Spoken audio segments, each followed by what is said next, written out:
As we're just a week away from the Saints wrapping up minicamp and going into their final vacation before training camp, we take another look at what the team has spent so much working on the past year, and that's providing Tyler Shough with more weapons. Today, we'll focus on who will be the greatest receiving threats behind Chris Olave and Juwan Johnson.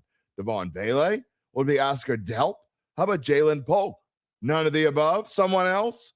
Let's dive into it with New Orleans radio icon Eric Asher, as we always also talk about other news around OTAs and maybe other news around the NFL. Gabe is here, and we have a treat to show you as we prep for our final show before vacation. I can't wait to show this treat. It's going to be a fun one. Y'all are in for a whole lot of fun, and who knows what else on the Dattitude podcast. And you know what? It's up next. Ready to hear the straight scoop on local and national sports? It's time for Jim Derry's take on the Saints, LSU, what betting lines to ponder, and more. He's got opinions, he's got insight, and he's got Dattitude. And he'll always tell you the way it is, or at least the way he thinks it is.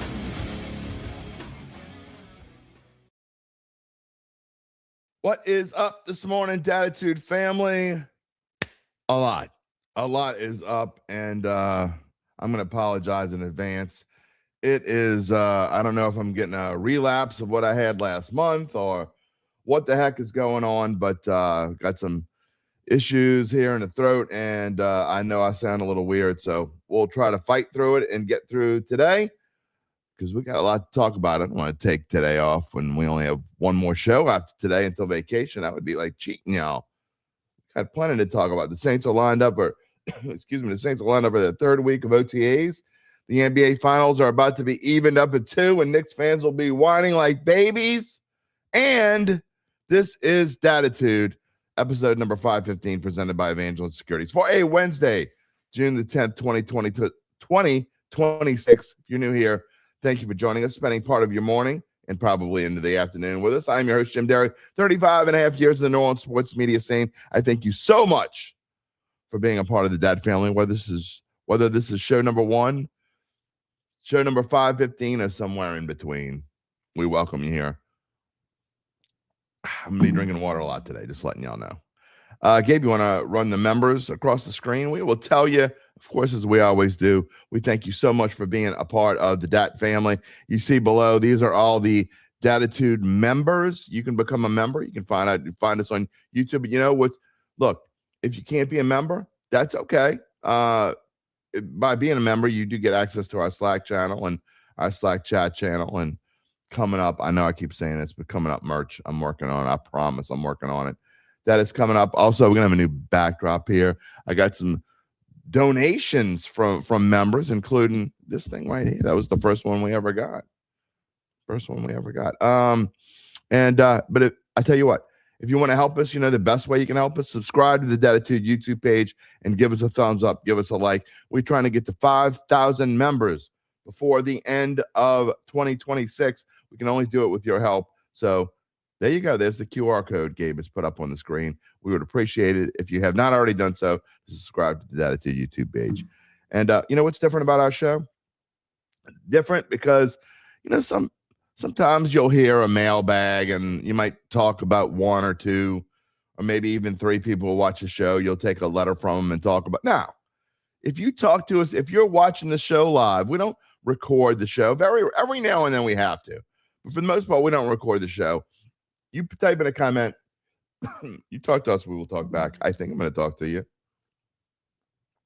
As long as I can keep my everything rolling, we'll be all right. All right, what is on today's show? You can take the members off. Thank you very much, Gabe. What is on today's show?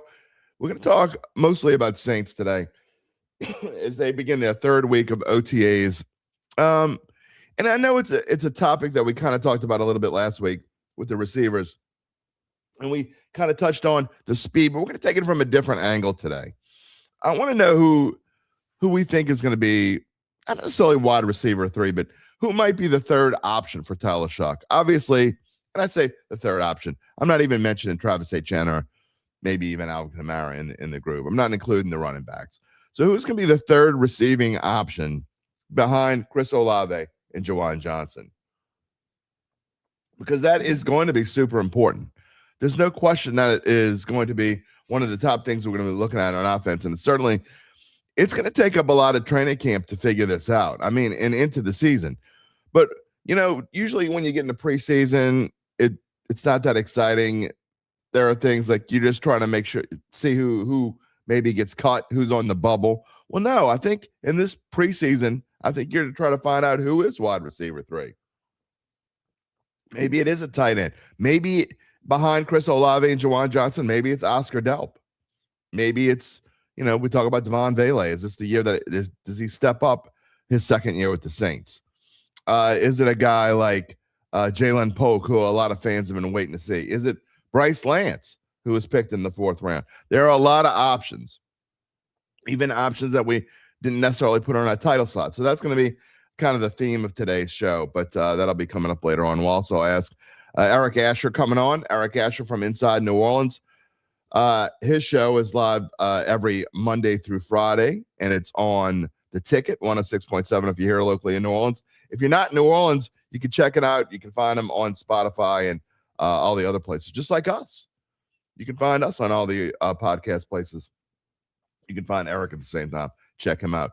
How about NBA Finals Game 4 tonight before I get to the comments? The Spurs and the Knicks. Did you see what happened at the watch party the other night? The watch party? Yeah. I think you're probably just better off watching at home, huh? It was crazy around there. That's because the celebrities take up all the tickets and they cost like, what were they, Gabe? They were like, for the nosebleed seats, it was like something stupid, like $4,000 or $5,000 for the tickets all the way to the top, right? $11K. That was for the cheap seats. The cheap seats were $11,000. Well, I mean, I can afford it. Gabe can afford it, but y'all might not. Yeah, I'm just kidding. I'm completely kidding. Neither one of us could. We could get the biggest super chat ever from UBN, and we still wouldn't be able to go to the Knicks Spurs game. And even if we did get that kind of money, I promise you I wouldn't be spending it on Knicks Spurs. So anyway, just some craziness going on. Watched the game the other night. All I saw was celebrities down there. I mean, now look, guys like Spike Lee, he's always there. I think Ben Stiller has season tickets too, but some of these people that are there, I'm like, come on, man. Why don't you let some? I'm like, I guess it doesn't matter because those seats probably. I don't even. Do you know how much? You probably can't even buy courtside seats, Gabe. I'm guessing those cost like $100. If the nosebleeds cost $11K, it's got to be easily $100K for somewhere around courtside. Not that would matter for you, me, or average Joe.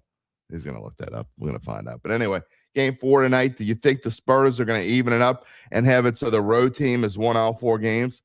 I think there's a good chance. We're talking to Zach and Rod Walker in the text chat about what they think can happen, what might be a good value bet. I don't know if there is a good value bet right now. I noticed the other night, I was waiting, and I'm glad it never happened because I would have lost money. But the Spurs took a lead. I don't know if you remember this in Game 3. Spurs took, I don't know, like a double-digit lead again. But the odds makers were a little bit different in Game 3 they were in Game 2. Remember I told you in Game 2 I got like plus 400? Yeah, they weren't doing that in this one. No. Not even close.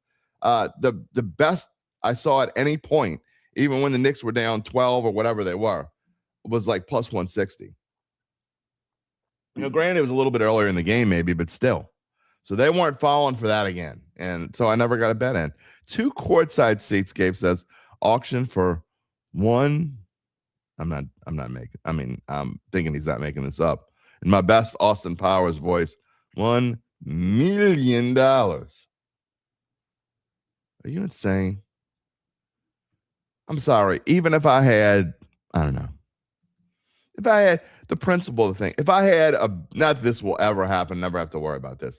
Not in the last life, this life, or the next one.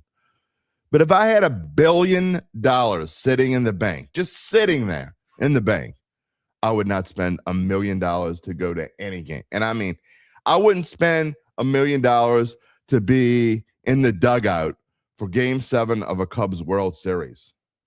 I wouldn't spend $1 million to stand next to Kellen Moore of the Saints in the Super Bowl against the Buffalo Bills. I wouldn't do it. the principle of the thing. That's insane. You know what you can do with $1 million? I mean, I don't want to say help people who need to be helped. That's a whole, we're not going to get into that. But $1 million for a courtside seat to go to a basketball game? That's insane. So anyway, game 4 tonight. I think that the Spurs are going to win it and tie the series. Then it would go back to San Antonio, and it'd be quite interesting if the Knicks were to win in San Antonio. Maybe the road team will just win every game in this series. I don't think so, but we'll see. But I do think the Spurs will win it tonight. Whether I bet on it is a whole different story. The last thing before we get to the poll question and the comments today, Eric Asher coming on about 11:30. This is why when you go through, do y'all subscribe to any newsletters? Okay, I subscribe to 2. I have 2 newsletters that I subscribe to. One is Bleacher Report, and the other one's The Athletic. And it's the overall sports newsletter. It's nothing specific. I don't subscribe to a Saints newsletter. I don't subscribe to an NFL newsletter. I just don't. I don't need to. I do enough of that looking around on my own to need to subscribe, feel the need to subscribe to a newsletter. So anyway, newsletter this morning just goes to show you how kind of whack sports are right now. Bleacher Report, of course, let's see, what is their lead? Their lead today is talking about Brendan Sorsby, which I'll bring that up again later. That's their lead. The second day story, they're still talking about Brendan Sorsby, which is interesting topic because we probably will talk about that as some teams are talking about whether they're either even going to play Texas Tech this year. That's a little different. That's fine. It's not that ridiculous. Their second biggest story is the NBA Finals. I mean, that's kind of silly, but whatever. And then their third thing is an MLB trade deadline big board. But anyway, underneath that, they've got NBA buzz, and they've got 5 stories about the NBA Finals. They've got NFL buzz, and they've got 5 stories about the NFL. Okay. And then they've got in other news. So here are their top stories in other news. I'm going to give you number 4 first. Number 5 is Caitlin Clark viewership impact, clickbait. Number 4 is Tariq Skubal could return this week, and that's fine.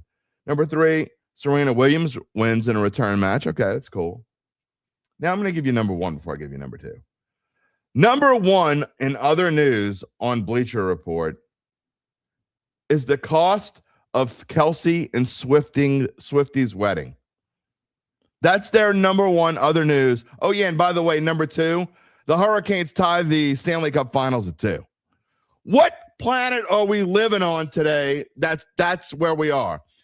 If you're typing up a newsletter, that's where whoever's typing this up, and maybe he or she got overwritten.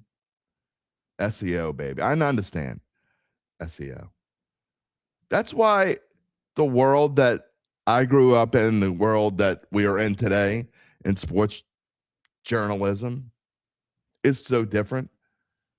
And don't get me wrong, I don't want to go back to 1990 because if you go back to 1990, I can't look up something on a screen or on my phone or whatever, a score or how many points somebody scored or bet on my phone or watch a game on my phone or any of that. I couldn't do any of that in 1990. So I don't want to go back to when I first started. You boomer. First of all, I'm not a boomer, but that's the new thing, insulting people by calling them boomers even if they aren't. But you boomer. No, I don't want to go back to 1990. I don't even want to go back to like 2010. Okay. But this is where we are today. Really? The cost of the Kelsey Swift, the people that you're reaching on Bleacher Report in your mailbag, and Gabe jokes about SEO. And if you don't know what SEO means, it's the term that you use for basically what's going to get Googled most and clicked on most, clickbait. But the people subscribing to a Bleacher Report sports mailbag, are you really going to click on the cost of Kelsey Swifty wedding more than the Hurricanes tie Stanley Cup final? I mean, come on. If you are, then you should be probably subscribing to a different mailbag. And maybe you're a different kind of bag. And it's not, maybe you're not an M bag. Maybe you're a different letter bag. I don't know, whatever. Anyway, that's my ramble of the day. Y'all know that I'm good for at least one ramble a day, and that's one. This thing, man. I clicked on that this morning. I'm like, really?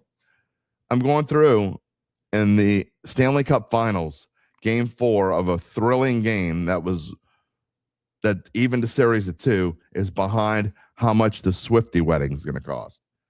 Who gives a shit? Sorry.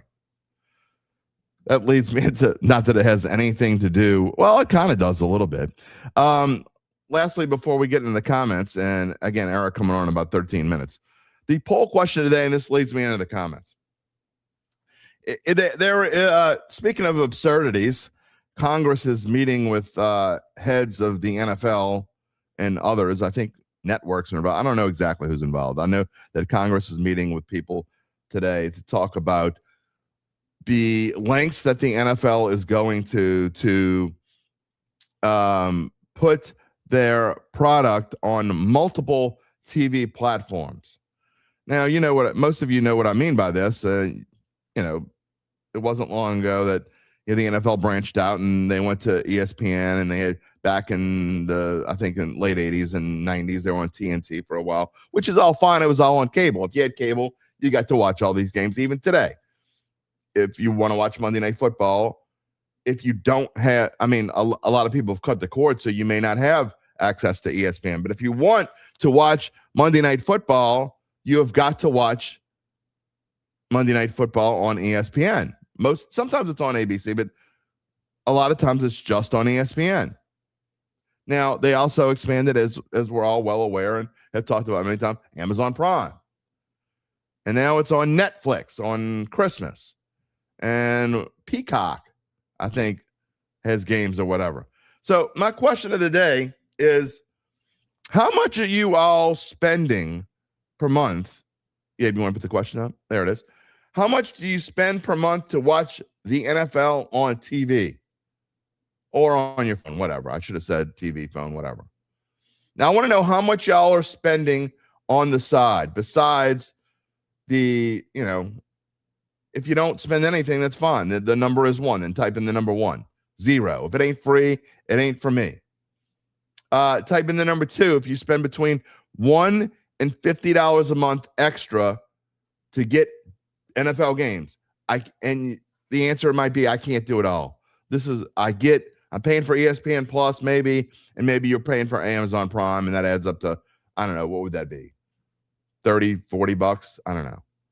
And you can't do it all, but that's good enough. So you got ESPN, you got Amazon Prime, whatever, or some combination. You might have Netflix. Who knows? Type in the number 3 if your answer is you're watching all but Sunday Ticket. You're spending between $51 and $100 a month, because if you have everything but Sunday Ticket, including you might have the Red Zone, you got Amazon Prime, you got Netflix, you got ESPN Plus, whatever it is. If you're doing all that, you're spending between $51 and $100 a month to watch the NFL. And if you want Sunday Ticket to add in, and you got everything else, you're spending over $100. That's number 4. I want to watch them all. So it's type in the number 1, 0. You ain't spending anything extra. If it ain't free, it ain't for me. Type in the number 2. If it's between $1 and $50, I can't do it all. Type in the number 3. If you spend between $51 and $100 extra per month to watch the NFL on TV, all but Sunday Ticket. And type in the number 4. If you're spending over $100 a month during football season because you want to watch them all, you might even have NFL Plus too. That's leading right now. Wow, overwhelmingly. So we got a lot of football fans. We're going to leave the poll question up there for a little bit. But there you go. If you can't, we read it out to you so you could hear it. You could still vote until we close it. We won't close it until probably after Eric's over. It is time to get rolling this morning. Before we do, let me tell you about our friends at Evangeline Securities. Of course, they're a company that can help you decide if it's the right time to sell your family-run or privately held businesses. And just as importantly, they can figure out what that business is worth. If that's you, someone you know, someone you love, someone you say, you know what? I don't know. They've been asking about selling their business, and they're really aggravating me. But you know what? Nobody else is helping them. I'm going to help them. You know what? Just help them. You know how you help them? Just have them get in touch with Evangeline's founding partner, Nick Braden. He'll take it from there. He'll start by scheduling a complimentary valuation from his office, either in Poydras Street or in Lafayette. From there, you'll be well informed to begin to make the decision on if you want to proceed. What happens after that, we'll fill you in more later in the show. In the meantime, you can check him out at www.evangelinesecurities.com. You can also check out, my friend Joe DiStefano.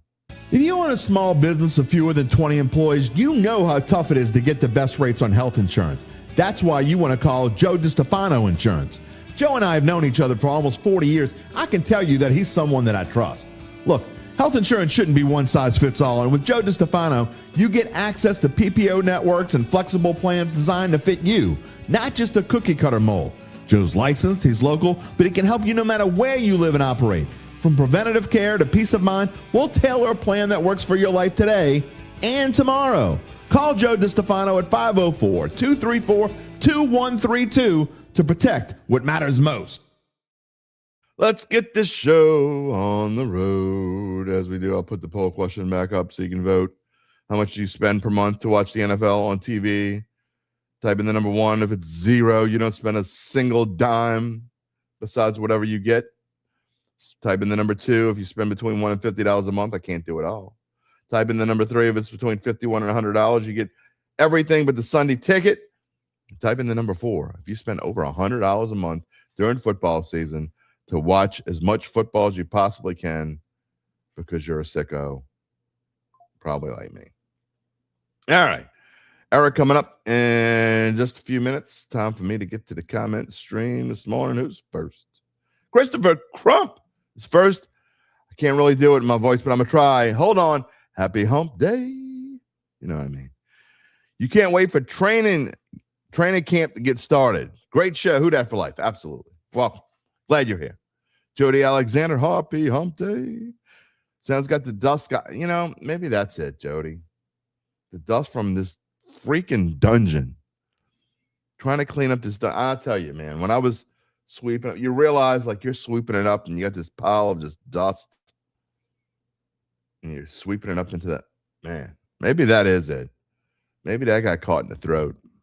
Also, I started feeling this. So I think I told y'all a week ago Saturday, the fam was going to watch a play, and I went to Silver Slipper to play some machines during it was the last game of the NBA Western Conference Finals. And I'm like, I'll go play some machines and watch the game at the same time. Well, I don't know how many of y'all have been to Silver Slipper, but it's a smoking environment, okay? And that's fine. I mean, I knew what I was getting into. I'm not bitching because it's smoking environment. I smoked for many, many years. I quit smoking 3.5 years ago.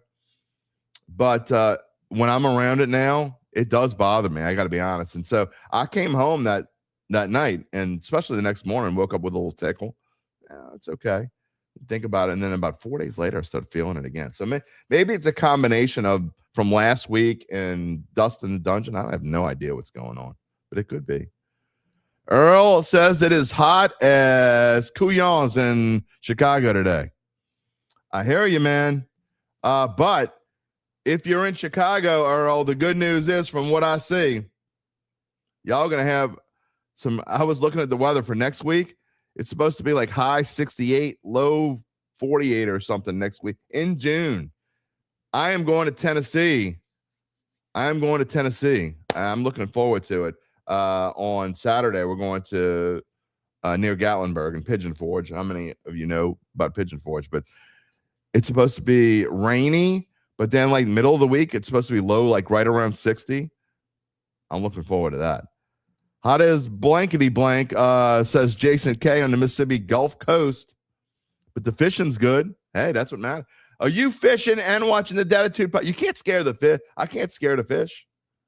Are you fishing and watching Dattitude at the same time? Because if you are, that'd be something new. We got a lot of mowers. We've had a lot of mowers and people watch Dattitude at the same time.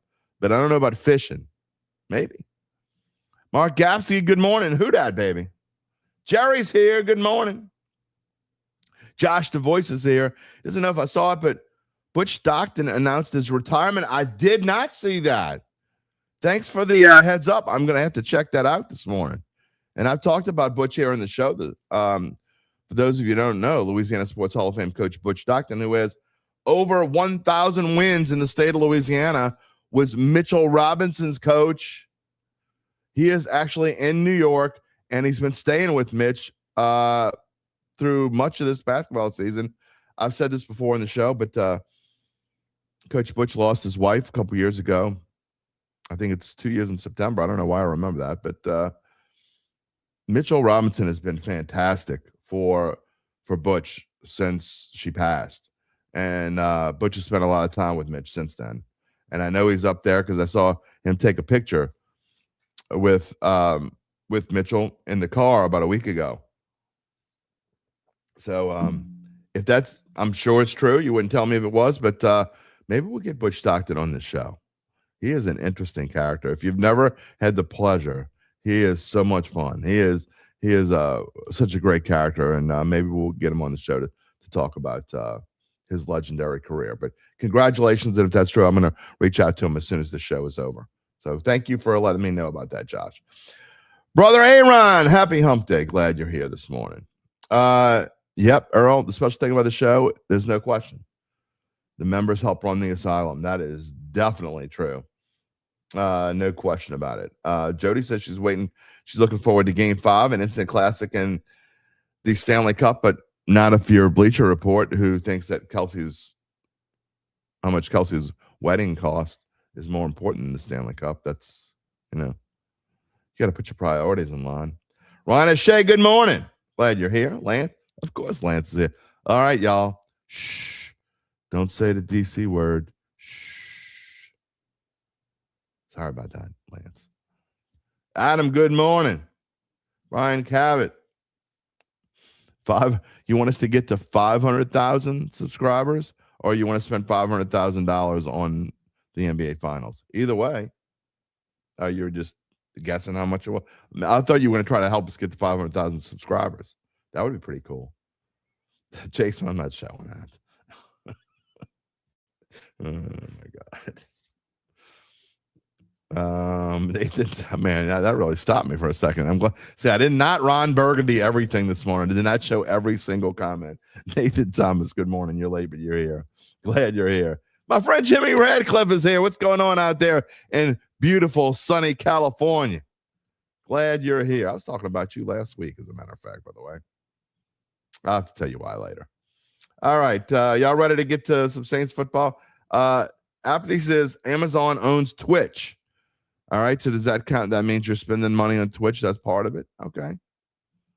I do not do Twitch. I mean, Gabe and I actually, when I first went independent, Gabe and I talked about doing Twitch, and I'm like, all right, I don't know. You could teach an old dog lots of new tricks. I don't know if you could teach an old dog that trick. So unfortunately, I have not used Instagram as well as I should have, and I still don't even really know what. I kind of know what Twitch is. I mean, I know it exists. Is that enough? Adam Varner says he missed the days where you just pay for cable and watch any game you want. You still couldn't really watch. And see, look, that's another thing. The NFL's talking about how most of their games are for free. That's a bunch of horse hockey, okay? Because if I want to watch the Patriots and Bills game and it's on at the same time as the Saints game, then I'm SOL unless I get the Sunday ticket. So they say this stuff and it's not true. It is not true that most of their games are free. Most of their games, 100% absolutely are not free. A majority of their games are not free. You got to get the Sunday ticket for most of these games on a Sunday. You get what, 3 during the day? Yeah, let's say it's a week where there are 16 games. You got Amazon Prime is one. You got Monday Night Football. You got Sunday Night Football, which is on NBC and Peacock, fine, whatever. So that's 3. What am I missing? I don't think I'm missing anything, right? And then so you got 2 on one channel and 1 on another. So that's 6 games you got for free. I'm no math genius. I went to Archbishop Shaw High School. But I can tell you there are 16 games in a week that if you're getting 6 for free, international games on that, that's like 6 a year. Yeah, I mean, you got to pay for those too if you got to get cable. But whatever. You know what I mean? So let's just say on a regular, normal week where there are 16 games, the first few weeks of the year, the last 3 or 4 for sure, except for the Netflix weeks when you get Christmas. Let's say you got 6 free games. 1, 2, 3, 10. You'd have to pay for the Sunday ticket to get the other 10. That's like a genius to figure that out. So don't tell me that you get most of the games for free. They sound like 86% of the games. No, they're not. They're not 86%. So anyway, they're talking on Capitol Hill or wherever the hell. They're in DC somewhere. You know what I mean. Charles Mangus says, listen, I'm going to a doctor's appointment. Yeah, that's what I'm, just whatever. All right, we're going to get to a lot of these other comments. I'm going to promise you if, Brother Aaron, you're right. ESPN is not free. That's what I mean. It's not free. Now, some of those are on ABC. Oh, okay. Prime stream Thursday Night Football is for free on Twitch. I got you. Okay. All right. Y'all ready to talk some Saints football with my friend Eric? I go on his show every Monday, and show. I don't know. I looked it up. It's been a little while since you've been on the show. Since you put me on the 500 show, I was waiting for that. I was waiting for that. 483 was the last. You know that this is your 11th appearance on Dattitude. I did not. So now you know. But thank you for keeping up. Yeah, I did a little thing a few weeks ago. I was trying to figure out how many times people been on the show. What's the most? And then going back and looking. So I went through every single episode and typed in an Excel spreadsheet what number of episodes you've all been on. And so when I typed so now I'm trying to keep up with it so I don't have to do it again. You were the last time you were on is 483. This is your 11th appearance. So congratulations. In your hands that day, huh? Actually, I didn't. It was I stupidly did it before a show, and I literally finished it about 5 minutes before the show started. All right, before we get in all that, nobody else cares about how many times you've been on the show besides you. Don't even care. I care because I'm a freak like that. I'm into numbers. It's a big deal to me. I could probably tell you how many points the Saints were favored in Game 3 of 2 years ago if I thought about it long enough. But anyway, tell me a little bit about your show and how people can find Eric Asher. All right, Inside New Orleans, 4 to 6 weekdays on 106.7 The Ticket. You can listen at ericasher.com. The Ticket has a app, 106.7 The Ticket app. Listen online at The Ticket 106.7. Also, again, Inside New Orleans Sports, WLA-TV on Fridays at 6. Thursday at 6, Fridays at 10. Pelican Sports Television on all of your on YouTube. So pretty much get it anywhere. And, of course, at ericasher.com. Yep. And like I said, I get to go. I am privileged to go on the show every Monday afternoon around 4:35. And we had a lot of fun this week talking about the Saints and talking about the Pelicans and all sorts of things. So I'm going to get into it with you. And the title topic of today's show is, who do you think the biggest receiving threats are? Now, obviously, the Saints have gone out of their way to add weapons to Tyler Shough's arsenal.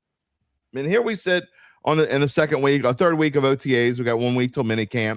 They're about to take their final break before they start training camp next month. As we go into all that and we start setting the depth chart, obviously Chris Olave is the number 1 receiver. Obviously, Juwan Johnson's probably receiving threat number 2. Who would you put as the top receiving threat right now after those 2 guys? Not counting a running back. Well, I mean, just based on what happened last year, if you're going to base on that, would be Vele, right? I mean, he's the only one who really had playing time. I mean, they bring in Polk. Again, we haven't seen him. We saw him at Washington. We know that, again, he was a second-round pick, and he's got an upside. We believe Jordan Tyson is going to be a really good player if he can stay on the field, right? So, I mean, just based on being in the offense, you would say at this point, Vele, right? Yeah, and I'll probably take some heat for not even putting Jordan Tyson in the trio with these 3 guys, but we've talked about Jordan Tyson so much. I put him in there so much. I kind of wanted to be a little different. So Jordan Tyson probably will be the wide receiver 2. You would expect him to be. But I'm kind of looking for a dark horse candidate, somebody who could step out and you're like, you know what? I kind of didn't see this coming. So Vele's in that mix, and he's an interesting cat as far as like what he brings to this team, because he has a skill set that I'm not sure that a lot of the other candidates have. He's a big-bodied guy. He may not be the fastest guy in the room, but he looked like he had pretty good hands, and I'm excited to see what he can bring in his second year as a Saint. I'm excited to see again what all these guys can bring, honestly, because I don't think we know a lot about any of them. And we had a small sample size on Vele. Again, we don't know what Jordan Tyson is as a pro. We don't know if he can stay healthy. We have no idea what Polk is as a pro. You look at Olave, again, we hope he can stay healthy and then what's going to happen with the contract. Trey Palmer's a guy that nobody's really talking about who was on this team last year. Austin had a pretty good last few games, but look, again, you can say that about anybody, when you don't have a lot of talent on the field. And then, of course, the rookies that are coming in with Lance and Brown, it'll be interesting to see what's going to happen there. But to me, the top four receivers are Tyson, Olave, Vele, and Polk right now. And interesting enough, and Hart brings up a good point. I know I got a lot of other comments I'm going to show, some of them as well. But, Hart says, and he's probably be wrong, and I know you've talked about Noah Fant some, but don't sleep on Noah Fant as a strong red zone, third down target. So the Saints are a little bit better at tight end than they've been in the last couple of years. I think they're much better at tight end than they've been. I don't think there's any doubt about that. You look at and bringing Fant in, who they wanted last year. Johnson is evolving. And then, of course, they bring in the rookie now. So we'll see again how Delp simulates himself into the offense. I think they're much better there than they've been in the past. There's no doubt about it. Yeah, I definitely think. Adam Varner says he thinks Bryce Lance is a dark horse. I don't know I don't think Bryce Lance I don't think he would probably make it to a practice squad because he possesses an interesting skill set that other teams probably would want. So you're probably gonna have to find a way to keep him on the roster. So he is I don't know if he's necessarily a dark horse to be as high as, wide receiver 3, but maybe. And I think he's definitely a guy that we're going to be watching. Well, he's another Shaheed, right? He's a guy that, at least at the outset in his career, he's going to guy that's going to go deep for you. Okay, he's going to run the go routes. He's going to be on the boundary. So, again, when you look at it, I think he's got a really good chance of, as you say, being on the active roster because you're not going to expose him. Yeah, no, I definitely think that's true. Earl talking about, he says Tyson will be number 2 by midseason. How long do we think that it's going to take for Jordan Tyson to kind of ramp up? And it looks like and again, it's early. So, I don't take a whole lot of OTAs. And I've got people on my Facebook feed, and we kind of went back and forth last week, but Jordan Tyson being held out of OTAs and limited. But I do think they're going to take it slow with America. I think that even in training camp, I don't think you're going to see him practice full go every day like some of the other guys, and he doesn't really have to. He's the first round pick. He's going to make the team. How you think they're going to ease into things with Jordan Tyson? Jim, you know my thoughts on this. And I think this is going to be a career thing. I really think when you look at the catastrophic knee injury he had coming back from that, the hamstring injuries, he's going to have to take special care of those hamstrings on a daily basis. It's one of the things that was talked about when he was drafted, the masseuse, the nutrition, stretching. There's a lot of things that he's got to do on a daily basis. And the Saints are going to treat him like a veteran. They're going to give him time off to recover, and I think it's going to be through training camp, and I think it's going to be really until he can prove that those hamstrings are 100%, his knees 100%, he's got his gait back to where it originally was. I think it's going to be an ongoing process, and I think they knew that when they drafted him. Yeah, no, I agree. I agree with you, but I don't know. I think at some point you got to just take off the kid gloves. I do think they'll take it easy, probably in the training camp. He'll play some in preseason. He'll be one of those guys where you probably don't see in that third preseason game against the Cowboys, and maybe he'll play half the snaps in week 1 and hopefully ease him in. But at some point you got to rip the Band-Aid off and you got to get him out there. We'll see. I don't think that I really don't think they're going to hold him back in terms of the regular season, in terms of snaps. I think everything we're going to see is going to be behind the scenes in terms of how they're making sure that he's ready on a day in, day out basis, and that they're not overtaxing those hamstrings. So I think they're going to do everything they have to get him ready for Sunday, Monday, whatever game they're playing, right? So from that standpoint. So I really, again, I think it's going to be something that he's going to have to deal with in his career until he gets to the point where, again, he's hamstring injury free. And I don't know if that's ever going to happen. Mark Satanovich says that Jalen Polk was a steal in wide receiver. Got him cheap last year, and they did get him cheap. I think a 7th round draft pick. So Jalen Polk, do you think he fits in. I mean, I know a lot of fans throughout the show, a lot of these regulars that I have, they're excited about seeing what Jalen Polk is. Interesting. Look, he was a heck of a receiver in Washington. Okay, he was a second-round pick. New regime comes in New England. He gets hurt. They move off of him. Saints saw an opportunity. They liked him. They brought him in. As was mentioned, they got him for cheap. And I think he's one of the top 4 receivers on at least on paper on this team right now. Now, again, we're going to have to see what happens when he gets in the regular season. Can he stay healthy? I know that's a question there. But look, in his college career, he had some injuries. For the most part, he was injury free. So again, we'll see again how this works out. But I think he's going to be one of the top 4 receivers. Hart says he's curious to see if Trey Palmer. We never even talked about Trey Palmer, the local product. Yeah. Can he come back from an injury and make this team? And something we're going to say here that we haven't really said in a long time. It's not going to be as easy to make this team at receiver as it's been. I think in a past year, last year, if Trey Palmer were healthy, he would have easily made this team. But this year, you're talking about with the rookies, Tyson, that Lance, those are 2 guys that are going to make the team for sure.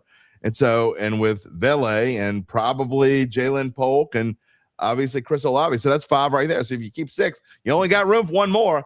Again, with my limited Shaw math skills, I can count to 6. So, I mean, it's going to be tough for Trey Palmer to make this team. I say by design. I think they looked at their wide receiving core last year when Moore came in. Obviously, his hands were a little tied there, having Austin and Tipton and some of those other guys that were playing. And so they went out, and that was an emphasis this past offseason, was to get faster, get younger, and get more talented at wide receiver. Although, again, Trey Palmer, when healthy, has been a pretty decent pro. And he can do multiple things, too. Yeah, no, I agree. I mean, but look, that's a guy that I'm going to be looking for, and I think you're going to see him he's going to get probably as much playing time as anybody, a receiver in preseason, because they're going to give him every chance to make this roster. And I think he should get every chance to make this roster because he obviously has an interesting skill set. But if you look at his stats, they kind of went down just in the few years that he's been in the NFL. Started off hot and then kind of went down before the injury. So yeah, that kind of goes against him a little bit. Jim, I like this offense. I mean, I really do. The only thing I'm really worried about on the offensive side of the ball is obviously, look, the receivers have to prove that they're NFL caliber, right? But other than that, the backup offensive line to me is the issue. I mean, there's just not a lot of talent there. There's not a lot of depth there. And I think it's a real oversight on the part of this coaching staff that they didn't put more emphasis on the offensive line. I mean, right now, Eric McCoy's got Simpkins and Kilty backing him up. Right. I mean, you got Akeem Richards again. You go through the backups on this team right now, and there's either guys that don't have enough experience, guys that haven't played a lot of football at a high level in the NFL, and if someone gets injured, there's a huge drop off. I mean, and that's the only position. I think they're really good at tight end. Quarterback, look, they're by design, they're not spending a lot of money on the quarterback position and putting all their eggs in the shuck basket. I think you've got some talent at wide receiver. I just worry about the offensive line staying healthy, and then if they don't, what happens there? Look, McCoy's missed 20 games in the last 2 seasons. Yeah, I mean, you and I have both talked about that, and yeah, we can say if he stays healthy all you want, but if is less likely when you miss that many games in 2 years. If is less likely than it was, going last year. You could say he had 1 bad year, he played in 7 games, he missed 10, whatever, blah blah blah. When you do that again the second year, then you're definitely injury prone. And look, I like all the things I'm hearing from, but who does play center? I mean, you got, like you said, Torricelli Simpkins right now as your backup center, and there really is no one else. So, I mean, you don't want to – look, Torricelli Simpkins was fine when he had to play. He was. But fine's not good enough to me at center. You got to have – it's like I talk about, Detillier talks about this all the time. You got to have a good left tackle, and you got to have a really good center because the center is your captain in your offensive line. Look, and I don't want to go back to the Peyton years, but Peyton always had a swing guy that could play multiple positions. He made sure, again, that he was pretty solid in terms of the backups there. I mean, at this point, I would be cross-training Cesar Ruiz at center, considering he played it at Michigan, right? Yeah. Because do you really want to go to Simpkins are guilty. That's why I'm wondering what they're going to do in camp as the cuts come down in terms of trying to bring some veteran backups in, for this offensive line. Because to me, that's the only real weak link I see on this offense right now. Yeah, and one thing that they've been able to do, and not necessarily having a fantastic backup, but they've made it to where even when they didn't have depth at center, they at least had people who could play center. And I don't know if that's necessarily the case this year. Right. So they're really leaning a lot on McCoy. So I don't know. They are. And how can you lean on a guy that's missed 20 games in the last 2 years? Yeah. I mean, it's really hard. Now, look, when he's there, he's the heart and soul of the team. He's the captain. He's going to make the line calls. He's going to make Tyler Shough's life so much easier, right? Yeah. There's just a huge drop-off there. Running back is a question. Again, I know you like the young players. I want to get those young players an opportunity to get time. I still am an Alvin Kamara guy. I want to see him back. From what I understand, he's probably not going to be back at OTAs. That's not really a surprise to me today. We'll see again how that plays out. But, I really think this could be a dynamic offense if they can keep Shough healthy and upright, give him time to throw the football. Because last year, if you look at those last 9 games, he was running for his life a lot, okay, and just making plays on his own. And if they could open up gaps for the running backs, because A-Chain is an excellent running back, and he's going to be able to do a lot of things for this team if he can stay healthy and he has some holes. Kamara's running the brick walls for the last 3 years. Yeah, I'm going to talk a little bit more about them before we let you go. But a couple other wide receiver comments. Brandon Kraft said Tyson is wide receiver too, just standing on the sideline watching. I mean, he is in the depth chart, but if you're standing on the sideline watching, you can't be wide receiver too. So again, it's only June, so I'm not getting fired up about it. I'm not saying he won't be more involved by the time training camp starts, but if this does become something where he spends more time on the sideline than we're expecting, you can't be wide receiver. Jim, I think he's going to be in the games. I just think his practice time is going to be limited. I agree. And when you look at the skill set, Jim, look, if he can translate what he did in college to the pros, this guy could be a dynamic Absolutely. receiver for you. Yeah, he might be the number 1 receiver for you, honestly, before it's all said and done. Adam Varner says, wants to know, do you think Barry Brown will get any reps at wide receiver? I think he will, but I think he's your kickoff return specialist. Yeah. So, I mean, that's a guy this is another reason why it's possible the Saints only keep 5 wide receivers, and at least for some games, because Barry Brown, if he counts as a wide receiver and he's the 6th wide receiver who's playing special teams, it just kind of depends on what you need on any given day. So they may not have a 6th spot for a wide receiver. It just kind of depends. Yeah. No, again, it does, but if they feel like they've got some really good talent there, they're not going to expose that talent to the waiver wire or the practice squad. Right, and you can't. That's why you can't expose. To me, you certainly can't expose Bryce Lance, and you probably can't expose Barry Brown either. Usually, you can expose a 6th-round pick, but I think in this case you can. Yeah. Somebody's going to need that, and you can't coach speed, and that's what Barry Brown has. I mean, I agree. Both of them. Both of them have a speed, right? You can't do it. Which I think was by design in the draft. Yeah. That's what they went for that. They knew that they needed an upgrade. Yeah, I agree. Josh Voice says Mason Tipton versus Bub Means versus Trey Palmer for the final wide receiver spot. I think there's a good chance that is the case. I think you throw Polk. I think you throw Polk in there, and it's Tipton versus Means versus Palmer versus Polk for either 1 spot or 2 spots. I don't think Polk is. And I don't necessarily agree. This is Gabe posting this, by the way. He thinks Palmer is better than Polk. But I say this. I don't know whether I necessarily agree with that, but I can tell you this. By no means do I think Polk is a fait accompli to make this team. Well, I mean, again, I think Josh made a good point. When you look at the bottom of that depth chart, and it may come down to those 3 players. I don't know. Look, Palmer's got more experience in the NFL than Polk does, so maybe he's got more tape. I just think, again, when you're looking at the size, the speed, or the skill set of Polk, if he's healthy and he's the guy that was at the University of Washington in the NFL, it's going to be tough to keep him off the field. Not only that, and I talk about this as part of the reason why I like Kendra Miller / Devin Neal over Alvin Kamara, and because if I thought this was a 10-win team this year, I would feel differently. I would rather Alvin Kamara over those other guys. And if I thought this was a 10-win team, I might lean more Palmer over Polk, which is obviously a much smaller scale. But the fact that this is still a semi-rebuilding team, I think the Saints probably lean towards a Polk over a Palmer. And obviously, you got training camp to play out. It could play out completely different. But if you had to choose right now, Polk's probably got an edge because his upside is more. Yeah. On a rebuilding team. Right. I would say about the running back position, I'm still a Kamara guy. I just think there's a place for a veteran, again, backing up A-Chain. Now, again, now if Miller can prove he can stay healthy, which he's never been able to do. Neal showed some flashes last year that you really like. Maybe they're pushing those guys. Maybe they're pushing a Kamara if he's here for playing time. But I think there's something to be said about having another veteran back there in case, again, there's an injury. Yeah, no doubt. Brother Aaron talking about Jalen Polk has been in the facility with Shough for a while now. Hey, you got to do whatever you got to do. Shough said they've been practicing out at EJ. Yeah, he's been with them since the off season started. Yeah, no, that's a big deal. Ray Son, this is an interesting point, and I kind of mentioned this, and I got shot down by a couple guests before. Don't. The possibility of this is also in there.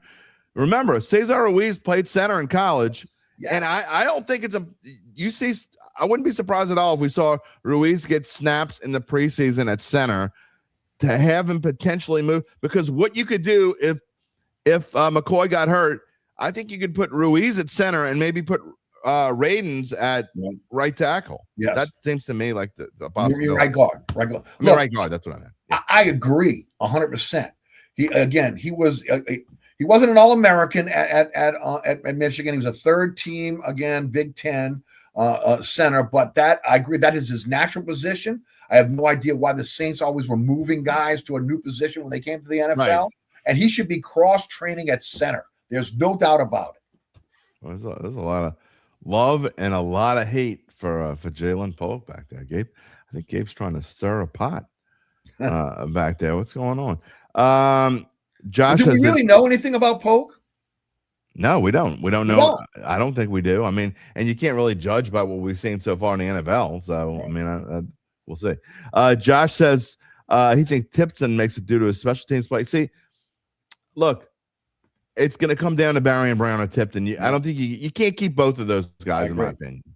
It's a numbers game. I agree with that. And again, I think they're going to go with the draft pick. Yeah. K-Man, who dat? Glad you're here this morning. Welcome. And Hart says the fact that New England took Polk I was waiting for this comment. The fact that New England took Polk in the second and traded him for a seventh and for a sixth a year later tells them something. But we say that all the time, and it's like they know better than the Saints or whatever. We talked about that with DeVaughn Vele. Why would Sean Payton trade Vele for nothing when they used a whatever pick? They traded DeVaughn Vele for nothing because he didn't have any use in their system, but obviously maybe they either undervalued him or he fits better in the Saints system, whatever. I don't necessarily buy that all the time because of what another team traded him for. I mean, teams pick up undrafted free agents that nobody wanted Pierre Thomas. Pierre Thomas, one of the greatest Saints running backs in team history. I mean, Marcus Colson was the seventh rounder. That doesn't mean anything to me necessarily. Well, I normally would agree with Hart on that, but I'll say this. A new regime came in. Okay, they want their players. All right, and there it is. Guy gets injured. That right there. Next thing you know, again, so they're moving on, and that to me that's the reason why they moved on. Yeah, no, I don't disagree. Scott Claymore says Polk is going to shock us. I hope so. It wasn't necessarily shock. Chuck needs playmakers. That was the emphasis in the offseason. Yeah. No, I look, he's a guy. They brought him in here because he's probably going to make the team, and I agree with Ryan. And no one really knows anything about Polk. And he's had a year in the system. Okay, he's had a year in the system now. He knows the playbook. Okay, he's been around. He had a mulligan year pretty much. Right. So yeah, I agree. I mean, we don't know a whole lot about him. He's going to get a lot of PT in preseason. Look, and we're discounting the fact somebody's going to get hurt. By the way, too. I mean. You got 6 receivers. There's a really good chance that one of them at least is going to get hurt, and then we'll see what happens. Like Josh says, nobody wanted Taysom Hill either. Taysom Hill was pulled out of a stockpile. Sean wants to know: do you think the Alvin Kamara issue may be the Saints only want to carry 3 active running backs on their roster? I just think they want to move on from Kamara. I agree. I just think that they again, whether it was the coup to get Allen out, or at this point, they want to go with the young backs, or they want to just kind of look. Moore wants to put his imprint on this team, right? And I realize the leaders they had from the previous regime and what they meant, but maybe he's trying to turn the page here. Okay, I think that's the big. I think that's it more than anything else, right, Eric. I think it's nothing again. Look, and people get mad when I say this, and it's funny because whenever I talk and I say anything that's even perceived to be negative about Alvin Kamara, the numbers go.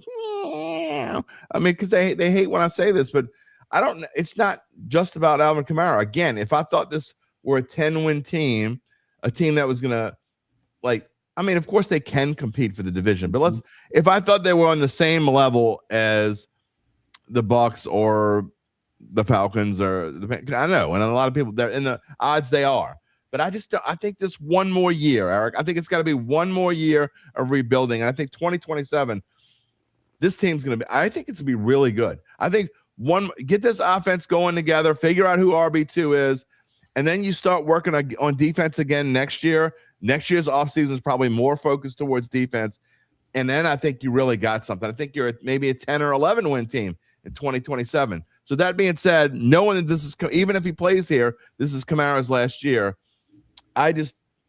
Nothing against AK. He's been one of the greatest Saints ever, but it's about finding what is your future look like, and your future does not include Alvin Kamara. If this year's draft is similar to, in terms of, again, the hits that they hit on last year, okay, then and you look at next year's draft, and then having money to be able to spend in free agency, right? I think you're pretty much right on in terms of that timeline.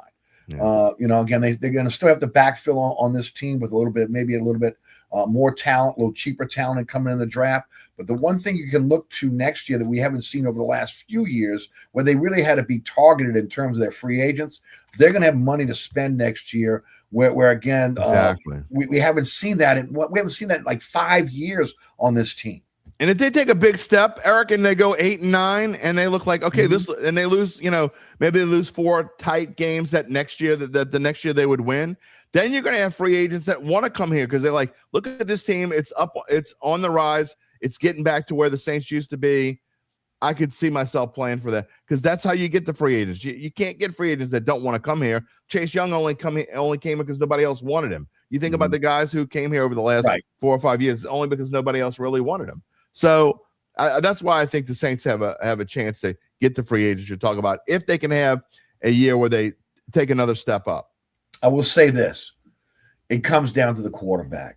If Shough is the guy that everybody in New Orleans believes he is, okay, then just like it was with Breeze, it's going to be a lot easier to have guys to commit to your franchise because they think they have a chance to be able to advance in the playoffs. Yeah, no doubt about it. Adam Varner, by the way, Panthers are – you keep saying that. The Panthers are insanely overrated. They're not rated at all. No one thinks the Panthers are going to be any good. I think the Panthers are better than most people give them credit for. So I get it. You hate the Panthers, okay? I mean, we get it. But they're not even rated. They're below – they're like +3 – they're defending NFC South champions.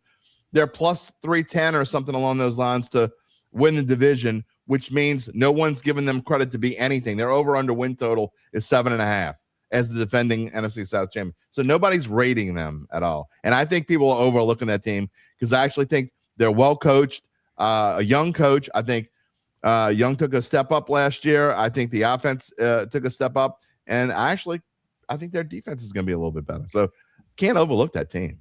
I still think this division is up for grabs. It is up for grabs. Any of the teams can win it. Okay. Yeah. You wouldn't be shocked if any of the 4 teams won the division. I would not.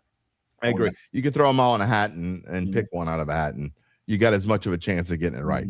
That's my opinion. Oh Lord, K-Man. Now see, you want to talk about stirring pot? K-Man stirring a pot. Jalen Polk. Gabe's a big Texans guy saying Jalen Polk's better than Collins. Okay. We know that's not true. Rayson says he thinks next year they provide level up from his 7 and 10 prediction. What to watch for because of improved cap space, release of vet money, like you're talking about. So again, that's another reason why Steven Stokes saying 9 or 10 wins of healthy, a possibility. I think that's a pie in the sky. But I'm okay with pie in the sky. I'm glad people are happy about it. I'm glad people are getting positive. Hart says if we're talking division, Atlanta will come down to quarterback. If Stefanski can get something out of Penix or Tua, they will be a very good team. If not, same as the past 2 years. And when talking about Atlanta, and this is why I think Atlanta's a value, and I don't have the numbers on just the NFC South like I normally do in the background. But here's the reason why I like Atlanta. I think you and I both talk about this at different times, but you can't underrate how much coaching has to do. The Falcons have been so poorly coached over the past decade plus. Right. Absolutely awful coaching. Yes. And I think Kevin Stefanski, who was two-time AFC Coach of the Year with the Cleveland Browns, for Christ's sake, is getting a fresh start. I don't think that can be measured enough how much Stefanski is going to have an impact on that Falcons team. 100% agree, Jim. Again, he's the difference there, okay? And look, they're going to build that. Look, they've always had a very talented roster over these last few years. The coaching's been horrible. The quarterback play's been horrible. But now they got a head coach, man.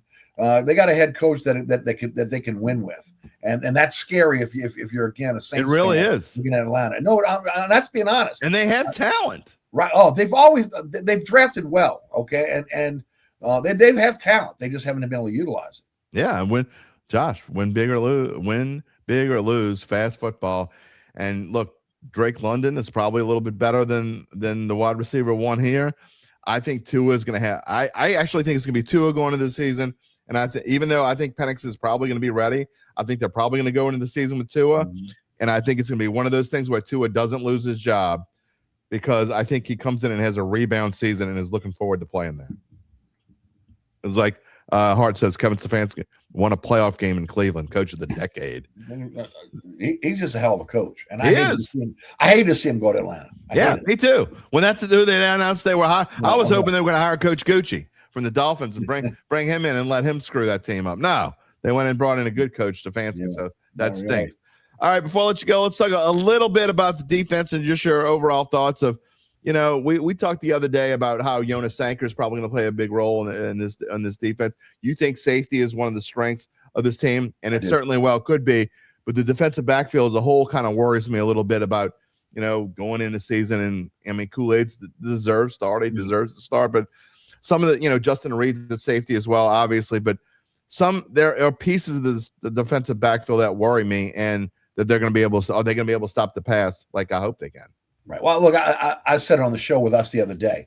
I think the safety position and when it comes to defensive backfield, and I think maybe across the board when you look at this team, could be one of the strongest positions. Because, again, not only, do they have NFL veterans that can play there and a young player in Sanker who looks like he's on the way up. They got guys that are interchangeable. They can play different positions. I would agree with you. It is a little scary going into this season with the cornerback position. It'll be interesting to see again what Emerson does. Can Emerson push Riley on the other side again for a starting spot there? That's going to be the interesting battle to me going forward. But look, Riley played pretty well last year. Kool-Aid had his moments. Those guys have to take another step. But look, I think everybody was looking for them to go for a cornerback in this draft that they didn't do. I'm sure again once they get into training camp, they'll see what they have. But there's a reason why again they went out and got it was a bargain basement type deal with Emerson, but they went out and got a veteran. So I'm with you. Cornerback is a question mark position. Selling my work on SI. I've been doing the top 25 Saints going into the preseason, who I think the top 25 Saints are. And a spoiler alert, today it's going to be at number 17, Quincy Riley. You talked about, so let's talk about Quincy Riley for a second. What do you think, Eric? Do you think he's going to take that next step up? You're talking about kind of a guy that no one expected to be thrust into the limelight as a 5th-round pick or somewhere around that last year. And he came in and he ends up being a starter, and now he's going into next year as the starter at cornerback. Talk about Quincy Riley. Well, I mean, I like the kid. I think he's got an upside. 4th-round pick. Again, he could play he could play the nickel. He could play the outside corner.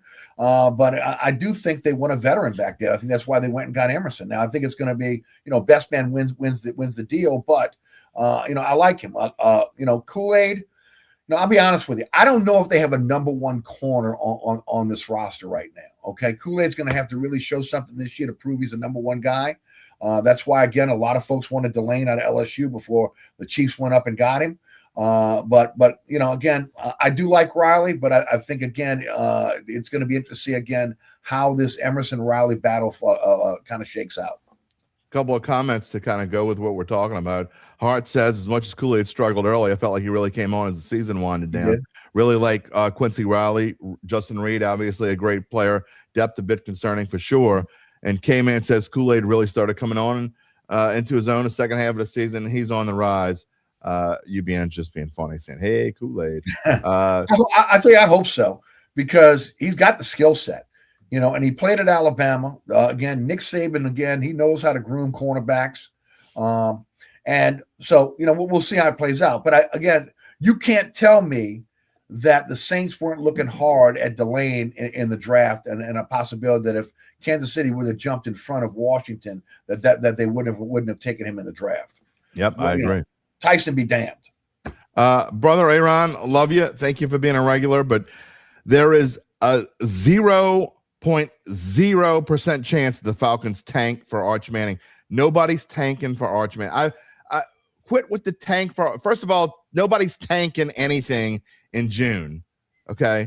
Second of all, nobody's tanking for Arch Manning. I don't think. What are the odds right now that he'll? I mean, are the odds even out that he's going to be the number one pick next year? I mean, I don't think we know that for sure. That's just stop saying that kind of stuff in June. Rob, I don't care. Rob says, I don't care who the coach is. Atlanta ended last season as a dumpster fire, so no way I could bet them. We're not asking you to. I think the smart money is to not bet a division winner this year. I'm going to tell you why I disagree. And again, I should have put the odds together, but I know Atlanta is in the neighborhood of like plus 450 to win the division. We just said, and we both mean it, I completely believe it. You could take the 4 teams, put them in a hat. You got as much chance of picking the winner out of a hat as you do of what happens on the field. And that means you got a 1 in a 4 shot. See what I did there, how my math skills work? So if you're telling me I'm getting plus 450 on the Falcons, then go ahead. I'll take plus 450 if I'm picking out of a hat. And Atlanta is just as good as anybody else. I don't care if they were a dumpster fire. This is a completely different team. I'm telling you right now, and I really expect a run from the Falcons. I don't want to make the comparison, but I'll make the comparison. Think about the Saints coming out of Katrina with Haslett again and going nowhere. Correct. And in that was the definition of dumpster fire. Because Peyton again totally changed the organization. Completely. And I think Stefanski does the same thing in Atlanta. Yeah, completely. And look, if the Falcons have a tough first, I don't know if it's tough. I mean, they got 2 winnable games to start, unlike the Saints who don't. The Falcons start at Pittsburgh and then against Carolina. If they start 2-0, they've got Green Bay, and then they've got one hack. That Monday night game against the Saints could be an early. I mean, the winner of that game, and I hate to say this, but the winner of the Week 4 game against the Saints and Falcons could tell us who's a pretender and who's not. I mean, I really think that's possible. Yeah, but you know what? I think the Saints will get better. Like, it'll be like last year. I think the Saints are going to get better as the season goes on. Right. I just think, again, they're coming out with again, at 2 very, very tough games, and at Detroit, at Baltimore. I think this team, as long as they can stay healthy, this team's going to get better as the season moves along. Yeah. By the way, Ryan Arch isn't coming out. Yes, he is. He's going to be the same time next year. He'll be 23 years old. He's not staying in college unless he just has a really awful season. He is coming out. By the way, also Gabe says right now Arch is the betting favorite at plus 250 to be the number 1 pick. I mean, still that's 2.5 to 1. But Arch is coming out. I mean, he'll be a pretty decent quarterback. I don't even know. Is he going to be a senior, Gabe? I don't even know. He might be a senior. No, it's a junior. I'm not 100% sure on the answer to that. What's that? Redshirt junior? Is he a redshirt junior? I'm not. Gabe's gonna look it up and let me know. There it is. Let's see. He is a redshirt junior. He thinks. But anyway, at 23 years old, he's not going to spend any more time in Look, college. you know what it comes down to, Jim? It comes down to, again, the formula. How many games has he started on the collegiate level? And the Mannings are looking at that, okay? Yeah. They want to make sure he's got the experience on the collegiate level before he goes into the pros. And then they're not going to let him in until he, again, they feel like he's ready. Although I do believe that this is his last year at Texas. Yeah, and he's thrown 500 passes in college. I mean, so when this season's over, he's going to have 850 to 950 passes. He's not going to. I mean, it doesn't make any sense for him to stay. It's not like the Peyton and Eli of old. Those days are gone. He's going to be 23 years old. He's not going to go back to. So last year I was saying there was no way he was coming out. This year I'm saying, again, barring an injury or something very strange, there's almost no chance. I'm not going to say 0.0. There's almost no chance that he goes back to college after this year. Lance says Tua won't finish the year starting quarterback. Penix is washed. How can you say Penix is washed? He just started. I mean, come on, man. Come on. That's the interesting thing about Atlanta is the quarterback situation. Look, here's the thing. UBN's right about this. I don't give UBN a lot of credit for that. There isn't a Saints fan alive that's going to give Atlanta credit for anything. And that's the truth. Right. Even if they could go 17 and obviously this isn't going to happen. They could go 17-0. They could be trailing 28-3 in the Super Bowl and do a reverse 28-3 so we can never bring that up again and win the Super Bowl. And Saints fans still wouldn't give them credit. We keep it real here. And you might not want as a fan to keep it real, but we keep it real here on the show. And I really think that a coaching change is going to make a difference for you. Sorry. That's just absurd. I do too, but we still hate the Falcons. Well, I mean, you can hate them, but don't just say they did this and they did that, and there's no way they can. Come on, man. All right, tell the fans out there how they can find Eric Asher. Well, catch me on the radio 4 to 6 weekdays. That is 106.7 The Ticket. You listen to ericasher.com. The Ticket has an app, 106.7 The Ticket app, iHeartRadio app, TuneIn Radio app, and the digital platforms. You can take the show with you everywhere. You catch me on TV, WLAE TV. That is Thursday at 6, Friday at 10. Pelican Sports Television, 9 o'clock on Friday. ericasher.com and the WLAE TV YouTube channel. You can follow me at on Twitter at Eric_Asher on X, Eric Asher on Facebook, Inside New Orleans Show on Instagram, and also on Threads. And I don't know what Twitch is either. Yeah, well, yeah, it's I don't know. And I should know. I should know. I think it's actually more of a gaming site, isn't it, Gabe? Twitch is like a gaming site more than anything. I mean, it's not just a gaming site, but anyway, we talked about going there. Before I let you go, I'm going to get your answer for the poll question. Here's today. Okay. We have a poll question every day. And we're talking. I'll move this so it's not over your head there. I'll move it to the bottom left. Okay. All right. The question is, how much do you spend per month to watch the NFL on TV? Because Congress is talking to people from the NFL and other people about how it's getting ridiculous. They're all on all these different platforms. So I'm asking the Dattitude family this morning, how much do you spend per month to watch the NFL on TV extra besides what you would normally spend? Jim, so, we're in the sports business. We have no choice. So, I mean, I got everything, right? I mean, I'm paying for everything. So, I mean, I guess I'm not a good example of, again, the normal fan out there, but I will agree with the premise of your question today. Sports is gouging fans now with, again, where you have to go and watch a game, how you got to procure a game, and then how much it's costing you at the end of every month to be a sports fan. But you know what, though? Here's my thing, Eric. And I think this, and I think that it's their business model, right? I get they're greedy. And one day it might bite them in the ass. Mm-hmm. Maybe it will, maybe it won't.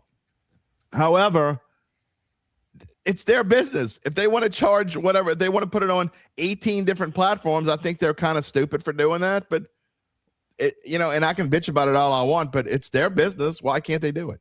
Well, because I think, wasn't there a law a while back, again, that Congress passed that had made sure that sports would be on the networks, on free television, so people could enjoy sports? And so then the premise of all this a conversation now goes back to that act or that law that was passed back in the 60s. So, I mean, again, that's part of it. And now we're in a different era now. It's 2026, and there are more ways to be able to consume, again, well, your TV, your sports, whatever you're involved in. And they're going to take advantage of that, right? I mean, the NFL, NBA, NHL, Major League Baseball. But at the same time, it really is taxing on the fan, try to have to, first of all, find a game. Okay. Sometimes you got to go find the game on the internet because it's not even on a network. Well, but at the same time, the cost that is costing the fan, the average fan out there to go see the games, which again could really almost rival what you're having to pay to be able to go to the games, right? Yeah. At the end of the day. No, I agree. But and I'm with you. Like I almost have to pay for everything, and we have to. Yeah, and so I just they just offered a deal on the Sunday ticket, like $189 for people who have YouTube TV, and I haven't paid for it yet, but I'm going to. I mean, I kind of have to, so I'm definitely going to do it. But I understand why people don't. But I do think this though. Here's the one thing that I will say. I think if you're spending the money for the Sunday ticket, they ought to find, or NFL Plus or whatever it is, you ought to have access. Whatever Sunday ticket that you're paying for all the games, you should have access on Sunday ticket to every game.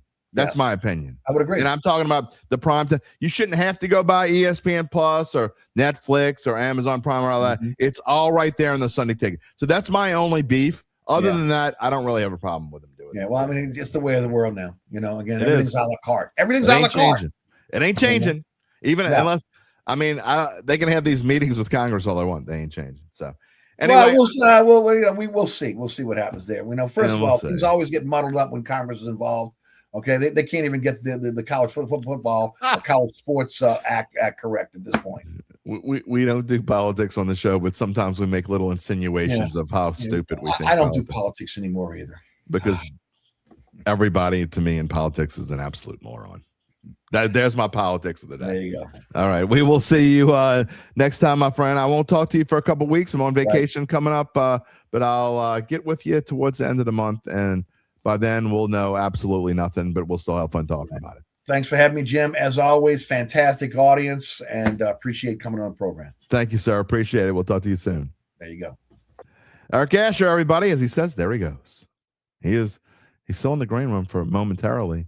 We can wave to him. He can see us. But we appreciate him coming on, obviously. We got a couple comments that I want to get to before we get to Gabe this morning. And before we tell you a little bit more about our friends at Evangeline, we're going to do that in a minute. But the poll question, I'll move back up here. Maybe I can I can lean out of the way, get out of the way. Last couple comments on this. And look, again, this is my own opinion. I get why, people think it should be free, or they should. I don't like all this stuff. I don't like the Amazon Prime and the Netflix and all that, and the Peacock TV or whatever it is, and Paramount Plus and ESPN Plus, because look, it's not the same as it was even 10 years ago, when a vast majority of people either had cable or some kind of streaming service. Like, I mean, YouTube TV didn't exist then, but I mean, DirecTV, a satellite service or whatever. I mean, 10 years ago this time, I had DirecTV, and I subscribed to DirecTV for over 20 years. And I said, you know what, let me give you, and I'm giving them a free plug. Then I said, let me give YouTube TV a try. I will never go back. And so if I ever get rid of YouTube TV, it's because I don't think I need to watch regular TV anymore, and I'll just pick and choose and stream those and whatever, because I do still stream. It's all, by the way, remember when they said you're going to cut the cord and you're going to save all this money, and then they found a way to put all these different things, and now most people are spending more than they ever spent before. It's a whole lot of crock. It's crap. But that being said, if the NFL wants to put that product on all these different platforms, I think they should be able to. Again, with the caveat of, if you pay all that money for Sunday ticket, you ought to have access to every single game. You ought to even be able to watch the playoffs and playoffs. You ought to be able to even watch the playoffs and Sunday ticket, is my opinion. So before we close it, final chance to vote if you haven't already done so. If you listen after the fact, you can type it in the comments. If you want to type in the comments what you would have voted, That's cool too. You can send me an email at jim@jimderry.com.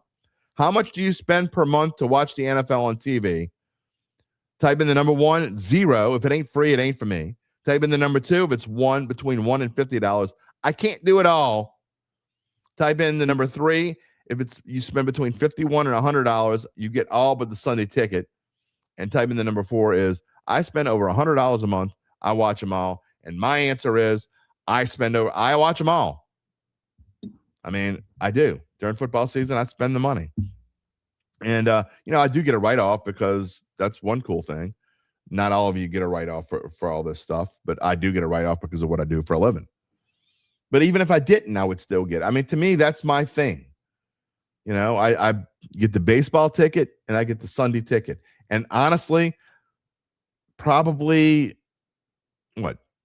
during football season, 80% of what I watch just in general is football related. During baseball season, at least 50% of what I watch is probably baseball related.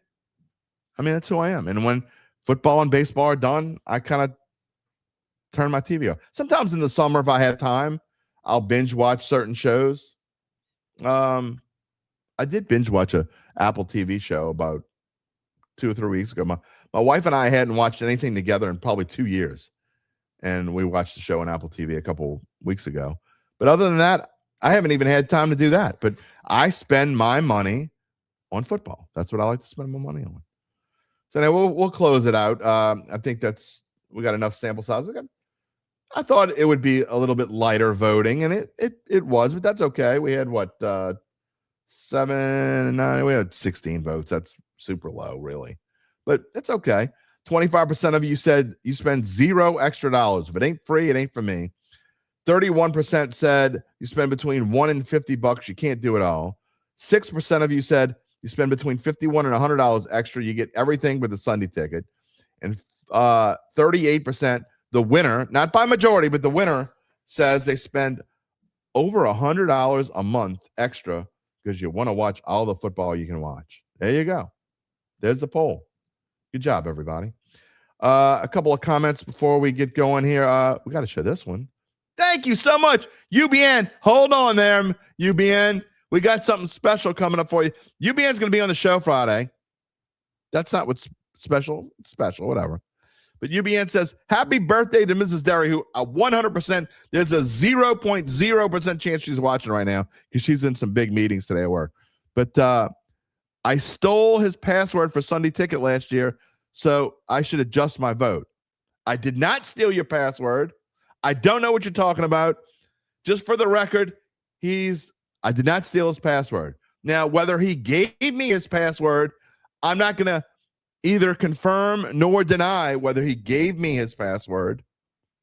But I will say this, I am buying it this year. They gave me a deal. I'm buying it. So, or maybe I could take your super chat. Thank you so much, UBN, for the super chat. Maybe I'll use some of your super chat to pay for Sunday Ticket. I always appreciate UBN. Don't go anywhere. I know you're busy, UBN, but I got something to show in just a minute. You can't wait for it. All right, a couple comments I want to go back to before we move on. You know what? I tell you what, before we move on, told you earlier we'll let you know more about how. Don't go anywhere. You want to see what I'm going to show you. I got a great picture coming up. And not only that, some of these comments are worth waiting for. We told you earlier we'll let you know more about how Evangeline Securities can help you figure out what your family-run or privately held business might be worth and whether it's time to sell. How do they do it? Great question. Only Nick Braden and Gabe Henderson have the answer to this question. So I'll have to read from the script so I can tell you. Because after their complimentary valuation, if you decide to proceed, native New Orleanian Nick Braden, the aforementioned Nick Braden, and all the folks at Evangeline, they'll begin an extensive auction process from among established private equity funds from around the whole wide world. They'll maximize the return for the founder and his or her family. Evangeline Securities is the top producer on their platform. There are very few companies like them in this area, and 0.0 with their dedication and success. They're fully licensed. They're ready to serve you. So get in touch with Nick Braden about what's really important. It ain't the poll question. It ain't how much you spend on watching football. It ain't whether or not I can confirm nor deny UBN gave me his password to watch the Sunday Ticket last year. No. You know what's really important? Sorry, I can't do it like I normally do it. You know what's really important? The rest of your life. You know how to say it. You can find them at www.evangelinesecurities.com. Brother Aaron says Stefanski is underrated. Absolutely correct. Hart says he wants to call it, at least call it the March for Arch. No. I'm not calling it that. It's a stupid thing anyway. I'm telling you. Remember last year, Garrett Nussmeier it was almost a surefire first round pick. It was plus 600 to win the Heisman Trophy. How did that work out? Didn't. Josh Voice says NFC South isn't a talent race. It's a consistency contest. Tampa Bay wins it right now because they make the fewest mistakes, not because they're the most explosive. Maybe. Can't bet on that, though. They're like plus 150 or whatever it is. 0.0 value on that. You cannot bet on Tampa Bay. Well, you can do whatever you want, but you're kind of foolish if you bet on Tampa Bay. Rocky's here, hump day. Made it on between bowling out in Reno.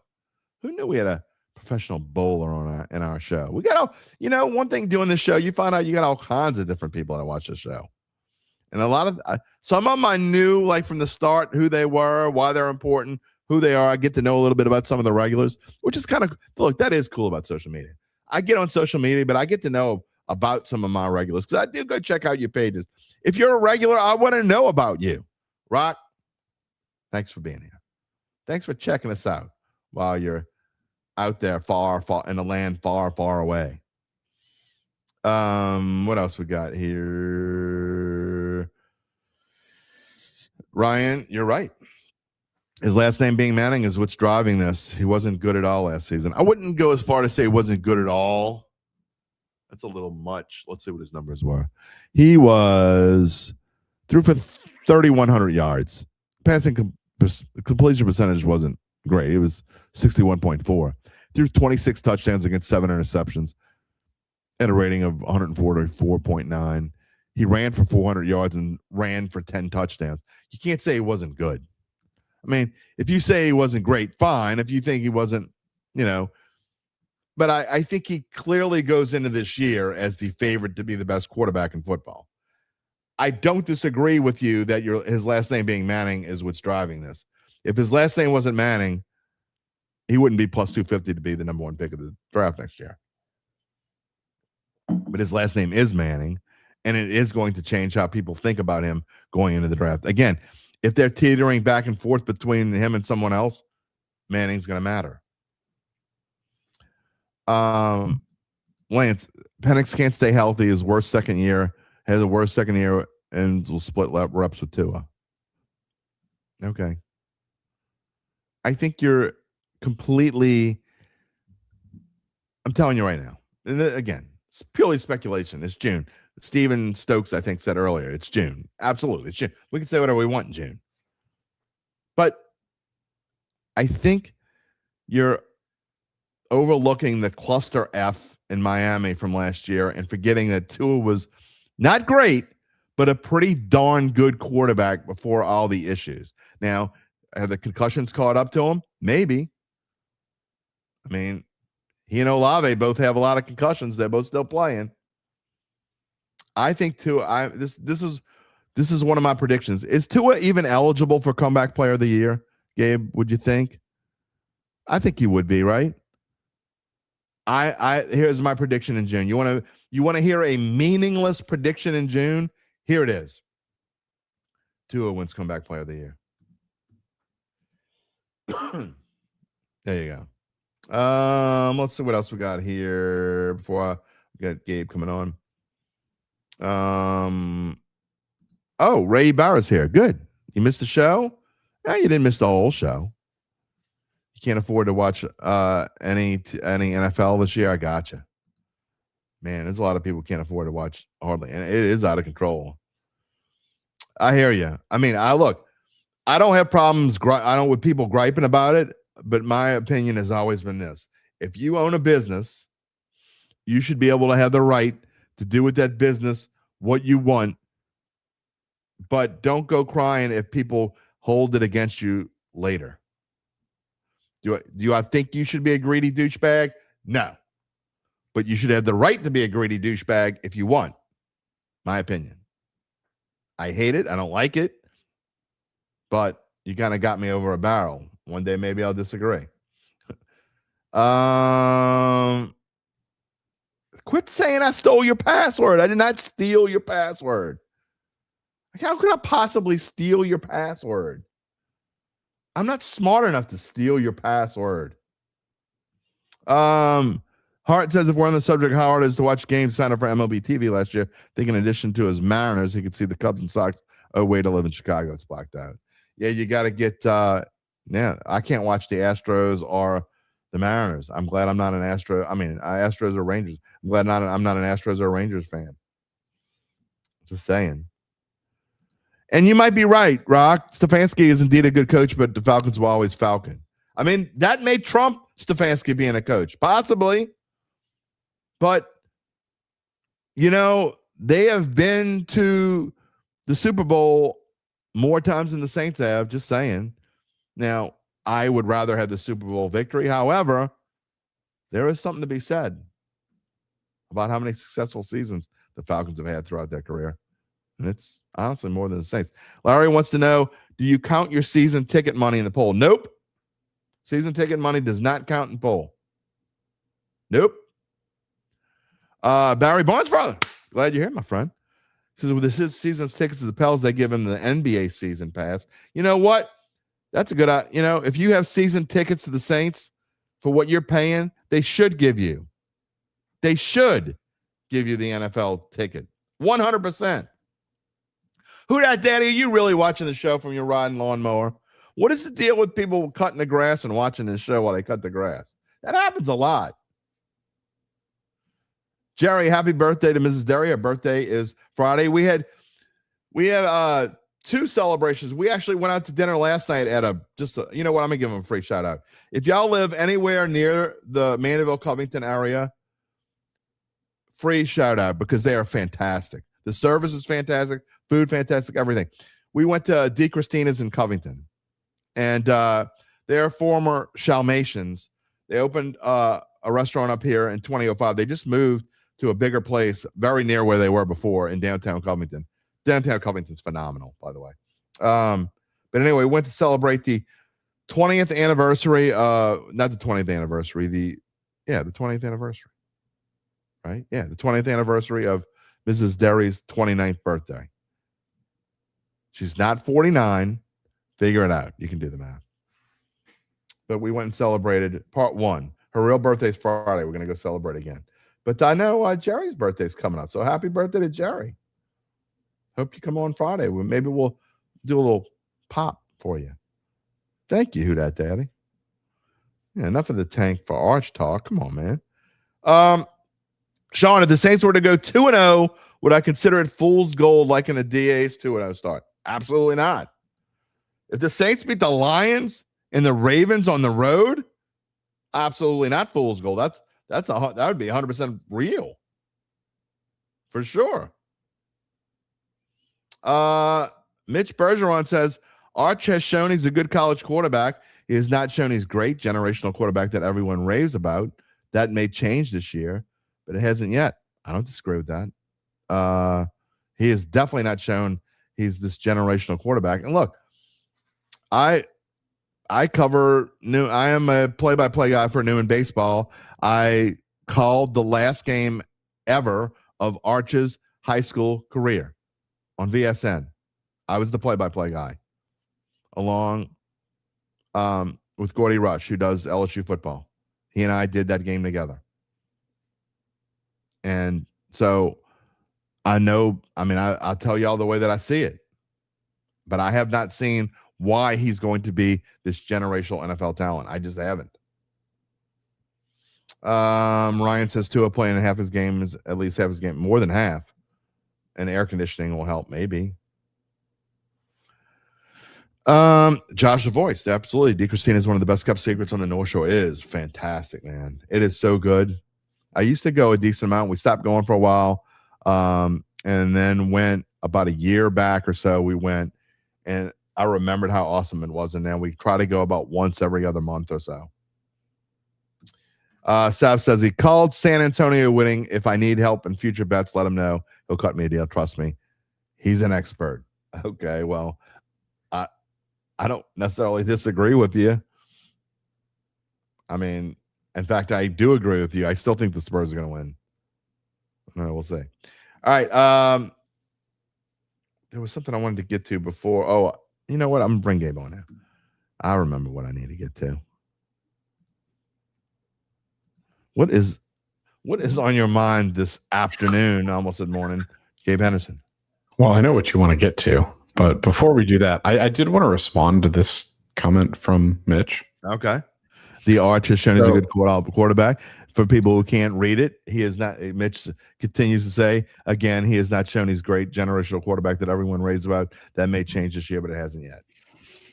So my kind of question in response to that is, was he ever going to live up to the hype? It's hard to live up to that hype. He would have to go out and have a Tim Tebow-esque college career, which happens once in a blue moon, and that was just never really going to happen. I don't think he's ever going to live up to said hype just because the hype, because of the last name, because of the talent was so large. I mean, I will say this, though. I mean, when you look at his numbers, and if you took his name off of it, you're like, oh, those are pretty good numbers. Again, except for the completion percentage, which is 61.4, which is not absolutely abhorrent. I mean, 3,163 passing yards with 26 touchdowns and 7 picks. And then he rushed for 10 touchdowns and rushed for 400 yards. I mean, that's pretty damn good. I mean, he had a good year last year. Caliber.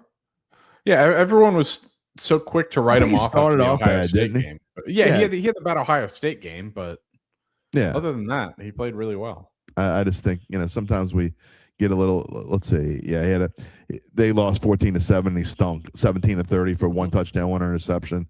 He ran for 38 yards. He wasn't good.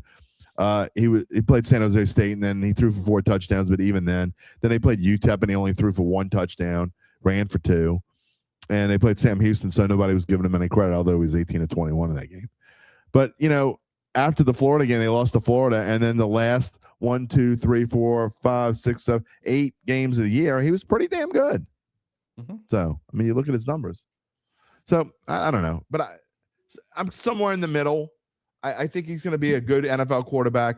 Do I think he's going to be this fantastic thing like Peyton was? I mean, I think he's probably more on the. I mean, could he be as good as Eli? Maybe. I mean, but I think that's probably his ceiling. I think he could be as good as Eli. I mean, I think Eli is. I want to be careful with how I put this. I think Eli is one of the more overrated quarterbacks in league history. UBN, I don't think you can. Peyton had a pretty damn good college career. I don't know what you're talking about. He had a bad freshman season. Eli was good. Very good. Maybe a great. Okay, I could see you saying he didn't have a great college career, but Peyton had a pretty. Peyton got robbed from the Heisman a senior. Let's just put it that way. Like 0.0 question. He was robbed of the Heisman. Brother Aaron says Arch gets the best effort of every opponent because of his last name. That's true. And also because he plays for Texas. Yeah. All right. Before we get to whatever your thought of the day is, look, you gotta love AI.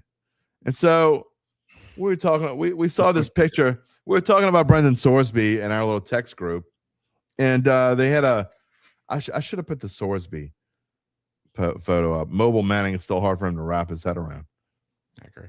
Archie was.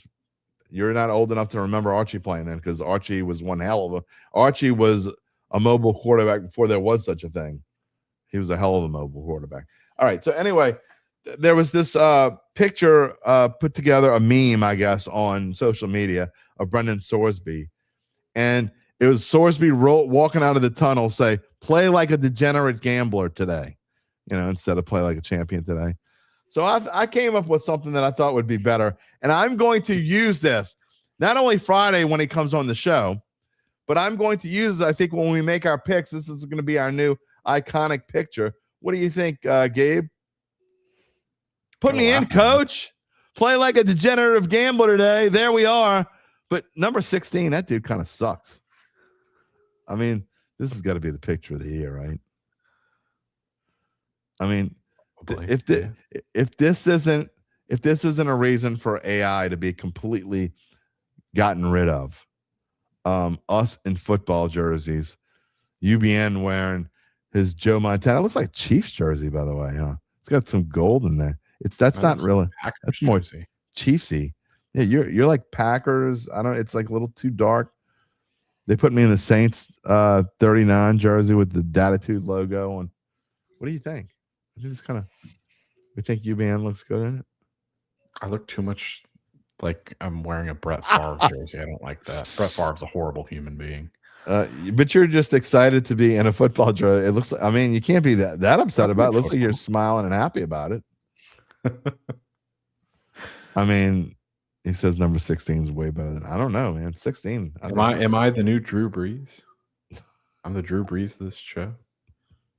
Anyway, we'll be, that's not the last time you will see that, but Gabe needs a bigger helmet. Hey, statistically speaking, the size of my head is average. Shut up. I was about to say shout out Chumlee, but don't shout out Chumlee. All right, Chumlee. All right. Anyway, Jody, Lord have mercy. Yeah. So that kind of got me verklempt. You got any thoughts today? Before we get on to, I mean, you kind of know what my thoughts have been on today's show. I think Jalen Polk is going to be a complete. Oh man. Okay. All right. I mean, why are you harping on that? I don't care one way or the other. Why are you harping on that? Why do you hate that guy? I'm harping on it because people are saying, "Oh, he's going to surprise the NFL. He's going to be good." Here's the thing: why can't you just let them have their joy? If he has 100 yards, is that going to be, yay, Jalen Polk? He's on a fast track to the UFL. I don't know. I think he's gonna make. And I mean, I just don't. I don't understand why. Like people are saying, like, yeah. Why just letting them? Just let Come on, man. Because I call out bullshit when I see it. Maybe it's not bullshit. Maybe you're so here's you get like so fired up about it. No, people are saying that. Oh, Kamara. You're getting like me when you tell me I'm not going to let you talk about how great Jalen Polk is. Well, people are saying Kamara's going to have 1,000 yards. Jordan Tyson's going to have 1,000 yards. Chris Olave is going to have 1,000 yards. They're all going to have 1,000 yards. That means Shuck's going to throw. Juwan Johnson's going to have 1,000 yards. They're going to throw for 6,000 yards. Tyler Shough. Come on. Jalen, what is a good season for Jalen Polk? Making the roster? I'd say a good season for Jalen Polk. The entire season? I would say a good season for Jalen Polk would be 45 catches for 500 yards and 4 touchdowns. That would be, Jim, that would be a career year. Okay. Well, I know, but he's only been in the league for what, 3 years? This would be his 3rd year. Okay, well, gives a shit. Of course, it's going to be a career year. In his entire he was hurt last year. He didn't hardly played. Come on, man. He didn't play at all last year. You just hate. I know. But he played 15 games in his rookie season. He had 87 receiving yards. There's something behind. We're going to figure out what it is. There's some deep-rooted reason why you don't like Jalen Polk. And it's more than against him. It's more than just like you must have lost a bet or something. Bad football players. Do you know, Jim? Okay, statistically speaking, do you know who has 3 times as many yards and twice as many touchdowns in their one NFL season than Jalen Polk? No. A.T. Perry. Okay. A.T. Perry has been a more productive NFL receiver than Jalen Polk, but I'm led to believe that Jalen Polk is going to be a shocker next season. I said it, I believe, on Monday. I don't even know if he makes the roster. And you're just kind of making me laugh because you're super hating, man. You're super hating. Not super hating. He's just not a good NFL player. Not a good NFL player. Right, I don't want to sit here and let people say, "Oh, he's going to be great. He's going to be great. He's going to be great." He's not. I'm sorry, I have to be the one to break it to you. All right, so do you think I'm wrong, 2 hands up, I'm wrong. But I mean, so what do you consider? By the way, what do you consider wrong?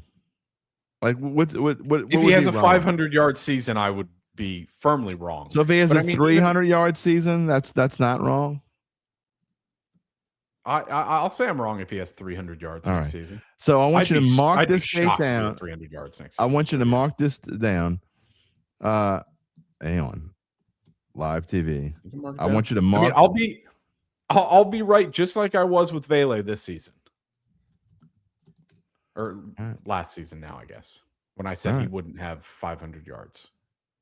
All right, so if he throws for 300 yards, if he throws for 300 yards, if he has 300 receiving yards and 2 touchdowns, then that works. Not right? 2 touchdowns. Let's say 4 touchdowns. All right. I'm just trying to make sure what we're trying to get at. I got something else I want to show, by the way. Hang on. Let's see if I can get it on here. And I'm trying to do multiple things at one time. No, it's not Brendan Sorsby, but I'm going to show this. Hold on. Where is this? Right here. Oh, by the way, also another player with better career stats than Jalen Polk, Bub Means. Yeah. On fewer receptions, had more yards. Jalen Polk 100% has a better chance to make this team than Bub Means. Sorry. All right. UBN says. I agree with you there. UBN says there's a better chance of him dancing the polka than Polk getting 1,000 yards. Well, you know what? What about if UBN is wearing polka dots? There he is with his daughter. Okay. I mean, I thought you were about to pull up a video of him doing the polka. I was going to be shocked if you had that locked and loaded. I think him in polka dots is fantastic. What do you think? I mean, I'm looking at a stud. I mean, it sure beats this. I'm just saying. We've gone off the rails on the crazy train. Charles might have the most realistic comment of the day. 245 yards in session. That's fine. That is completely fine, but that doesn't make you a good NFL receiver. All right. Sounds like you might have to wear a Polk jersey if you're no. Will you buy a Polk jersey? No. If you're wrong? Absolutely not. If he has 500 yards and 5 touchdowns, will you buy a Polk? No, I would Come not. on, man. I would not waste a single second. Oh, you were going to buy a Saints or jersey? a single cent of my own money. Come on, man. Why not? On Jalen Polk. No. Polk is keeping you up at night. There's a lot of Polk. There's a lot of Polky Polk. I'll tell you what. If he has 1,000 yards receiving, I'll get a jersey and I'll give it to a listener. Lucy Derry's here. That's not going to happen. She has nothing better to do than to watch. I need to find something for my daughter to do. She's watching Dattitude. Ray, 583 yards of 4 touchdowns. No chance. That's right. Everyone watch your language. Miss Lucy here. Oh, so is Ella. Both my daughters are watching the Dattitude podcast. There you go. Jerry says hi, Lucy. All right. Gabe, who is your preference between Jalen Polk and the 11th president of the United States, James K. Polk? This is going to be a really niche reference. I'm going to go with James K. Polk because he's the president that the school in Ned's Declassified School Survival Guide was named after. So you didn't know. Great show. Gabe, Gabe's a historian. You know what? Speaking of things you didn't know, and this will transition great into Dat Date. Do you know, and this is more presidential trivia, do you know the only U.S. president whose first native language was not English? Whose first native language was not English. I mean, I'm assuming you have to kind of go back in time fairly far, is my guess. You do have to go back in time, and if you need a hint, I can give you a Jody hint. says it's Van Buren. Martin Van Buren. Correct. That is 100%. Was what, correct. 16th president? No. That was Abraham Lincoln. Duh. 12th president, maybe. I mean, Abraham Lincoln was 16th. You know what? Shout out to Hart for knowing Millard. Which president is? Hold on, Martin Van. I'm guessing 12th. He was the 8th president. I was way off. I was gonna say a little earlier than that. Yeah. Anyway, UBN wants Lucy and Ella to watch when UBN's on. He's gonna make me angry. Why are you gonna make me angry? But yeah, good job comments knowing it was Van Buren. That was all right. When I heard the question, that was mine as well. And the hint that I would have given you is LSU quarterback last season, who was aptly nicknamed the president. You learn something new every day on the show. Well, at least some of us do, and some of us wish we hadn't learned something new on the show. All right, speaking of things you will learn new, that date, there weren't a ton of birthdays to put together. So locally, the only decent birthday I could find was someone who has passed away. He would have been 88 today. In fact, when he passed away, I was doing jackass. No, locally. Ray Guy. It's gonna be this. I hope like every other show. Ray Guy's coming. Ray Guy's gonna never die because he's gonna be on this show every damn show. Lives long in our memories. And after he died, by the way, I was doing the Black and Gold today, and I did a tribute to him. I'll have to find that on YouTube somewhere. Anyway, Alan Toussaint. Well, I know you know who that is. Would have been 88 years old. Alan Toussaint, a very famous local songwriter and musician himself. I had some songs, but wrote all kinds of music back in the 60s and 70s. And used to perform at Jazz Fest every year. Passed away in 2015, I believe. Alan Toussaint would have been 88 years old. Tomorrow, how about there's a birthday some of you will love to hate? Kendra Miller will be 24 years old tomorrow. There you go. There's a fringe. If you have Bella, I'm telling you right now, if you hold Bella in your arms, you are not coming on the show. I'm just telling you. If you bring that dog onto the set, I'm clicking off of your picture and you're gonna be gone. Warning of the day. You can wear Fred Sanford. You can wear a dog on your shirt. You can have a shirt with a dog on it. But if you bring the dog on the show, exactly. Bye-bye. Who knew that the two things that would garner the biggest reaction in this show are Jalen Polk and UBN's dog? Well, that's because people haven't watched enough. Other birthdays, really only two. Wait, don't go yet, UBN. I got one for you. I only have three. I have 3 birthdays, and one of them's tomorrow. Dan Fouts is 75 years old today. Marion Barber. Did you realize he passed away in 2022? Died of a heat stroke. The former running back would have been 43 years old today. Tragedy. Tomorrow, big birthday. Since we don't have a show tomorrow, do you know who's tomorrow? Do you know whose birthday is tomorrow, UBN? Since it's a big birthday, is it Drew Brees? No, I'm asking UBN. Oh. I'll give you a hint. You ready? Are you ready for your hint? Yeah. There's your hint. His birthday is tomorrow. It's not my birthday tomorrow. It's not your birthday tomorrow. It must be UBN. It's not UBN's birthday either. What athlete? Oh, Montana. Why not? Joe Montana would have been 69 years old tomorrow. Joe, the GOAT. All right. You got anything for me? Really not much. No, that's not a lot. There's not a lot happening on June 10th. Oh, I did not. You sure, Josh? Well, I'm asking. Josh knows everything. This dude knows. If I'm ever going into a trivia competition, I got to get your phone number so I can call you. Judy Garland's birthday, Wizard of Oz. Yes, I know that. Her birthday would have been today. You wouldn't call me? No. Well, I mean, maybe I'll just let you and Josh do it together. That's right. Judy Garland would have been 104 years old today, except instead she died in, I wasn't even 1 year old yet. She died in 1969. June 22nd, 1969. There you go. We are not having a special tribute show to Joe Montana tomorrow. Nope. But you should wear Joe Montana jersey on Friday.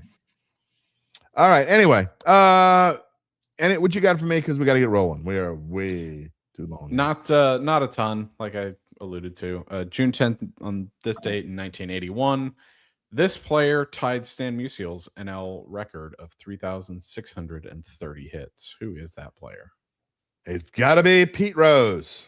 It is one Pete Rose. Yeah, that's Play right. Like a degenerate gambler today. Don't care. He deserves to be in the Hall of Fame. Anyway, I completely agree with you. Anything else? That one was easy.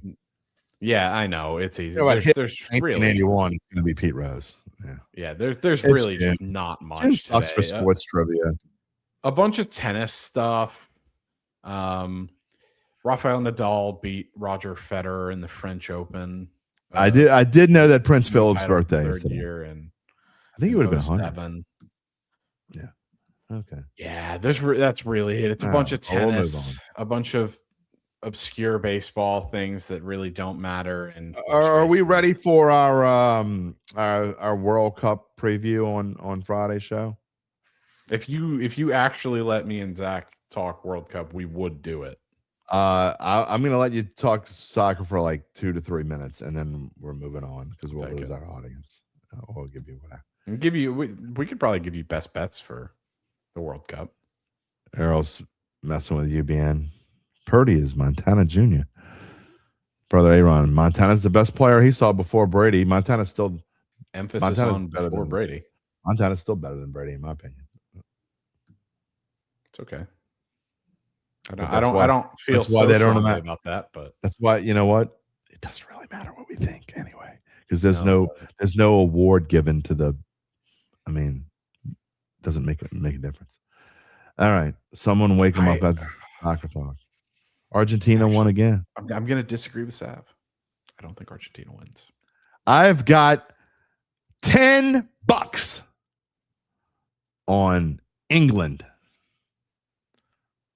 I also put as much as I would like that to happen. I don't see that happening. I also have absolutely $10 on the Netherlands to make the final. That's how bored I was the other day. The Netherlands are a lot of people's. You can't call them a sleeper pick anymore. Just because I can, because I'll be sleeping probably when they get there. Hey, I you know what I will say, you got to watch the final. Or it's going to take Italy.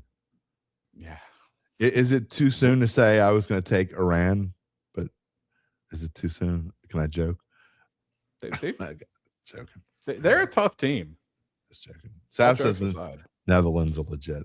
They are. All right. I don't know. Final thought.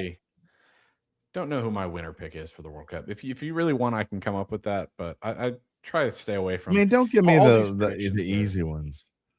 Yeah, I mean, I'll give you some dark horse teams that I'd like if you want to bet on them. What are the U.S.'s odds, by the way? I don't even know. To win the World Cup? Yeah, what is it? Like plus? What are their actual odds, or what are their 3,000 plus realistic odds? Oh, no, not realistic. Odds, 0.0. I can tell you. Like plus 3,000, plus 4,000. Let me quickly glance at this, and I can give you a good value bet while I tell you the U.S.'s odds. The United States are plus 6,000. All right, I'll put $1 on it just to laugh at you. No, I'm not really going to put $1 on it. I would rather go buy a candy bar, and you don't even get a real candy bar for $1 now. You get like the little mini Snickers for $1. I don't hate Heart Shout. I don't hate you. I don't think Japan's going to win it, but I like them to make some noise, if nothing else. Well, I mean, I can make noise. I'm looking for a value bet. I mean, it's hard to go wrong with the Netherlands at 20-1. I stay away from Germany at 14-1. Nobody's watching anymore. The ratings just went. And I'm not joking. They like tankathon. It's talking about soccer. So probably because I talked bad about the United States. That's why it happened. All right. Hopefully, I'll be able lucky to make the quarterfinals. Right. Well, hopefully I can talk on my throat got a lot better. Maybe the presence of the Dat family just made me feel better. I don't know what it was. But I will see you on Friday as we have a birthday edition, even though she won't be watching. We're still gonna, and it's the last show before vacation. So there you go. Sounds good. See you then. All righty. All right, everybody. That's gonna pretty much wrap it up. We had some interesting Saints talk today. Did you how much are you going to increase the amount you spend on the NFL per month watching games now that we had this great discussion? No, of course not. By the way, just to make it clear, I would not, don't know how to steal UBN's password for Sunday Ticket. I'm just saying. I cannot confirm nor can I deny whether he gave me his password to watch Sunday Ticket last year, which he got for free, by the way. Just saying. Earl wants to know if UBN's a Cubs fan. I mean, would he wear a polka dot Cubs shirt if he weren't a Cubs fan? Come on, man. Got yes in all caps. All right, that's enough. Speaking of UBN, and assuming he doesn't bring the damn dog on the show, he'll be here with Gabe. I'm going to try to do a 4-box. I got to figure out how to do a 4-box. Maybe I'll work on that tomorrow. That will wrap it up for us today. I want to thank Eric Asher. I want to thank Gabe Henderson. I want to thank UBN with the big super chat and that great picture of all of us as football players. Phenomenal stuff. And we hope you can see us on Friday. Zach, Gabe, UBN, all on the show. I promise, limited soccer talk. We'll talk mostly Saints. We may actually have I think we're going to have an early NFL kind of things in June that don't matter. Like, you know how I said earlier, I'm going to make Tua my comeback player of the year in June. We may have like just little tidbits of that. Who knows? We're going to have fun. This show could devolve quick. Again, this is the last show before vacation. In case you don't know, if you're a regular or you pop in and out, after Friday, we won't be back on the air again until 2 weeks from today, Wednesday, June the 24th. So we're going to take a week and a half, a little bit more than a week and a half off as I need a break and I need to get out of Dodge. But before we leave, we will ask you very kindly, reminder to subscribe to our Dattitude YouTube page. Please help us get to 5,000 subscribers before the end of the 2026 calendar year. Only you can help me do that. Click the little bell to receive notifications when we go on the air live, which is normally Monday, Wednesday, and Friday at 11 a.m. Central Time, except when we take a break, which is coming up. You can also, what else can you do? Oh, give us a thumbs up. That's right. You can also find us wherever you get your podcasts, including Apple, Spotify, and many, many, many more. I know you can't wait till Friday. We can't wait till Friday, but you're going to have to wait. UBN, Zach, Gabe, all on the same screen with me. We know you're going to have fun, but until then, take it easy, my friends.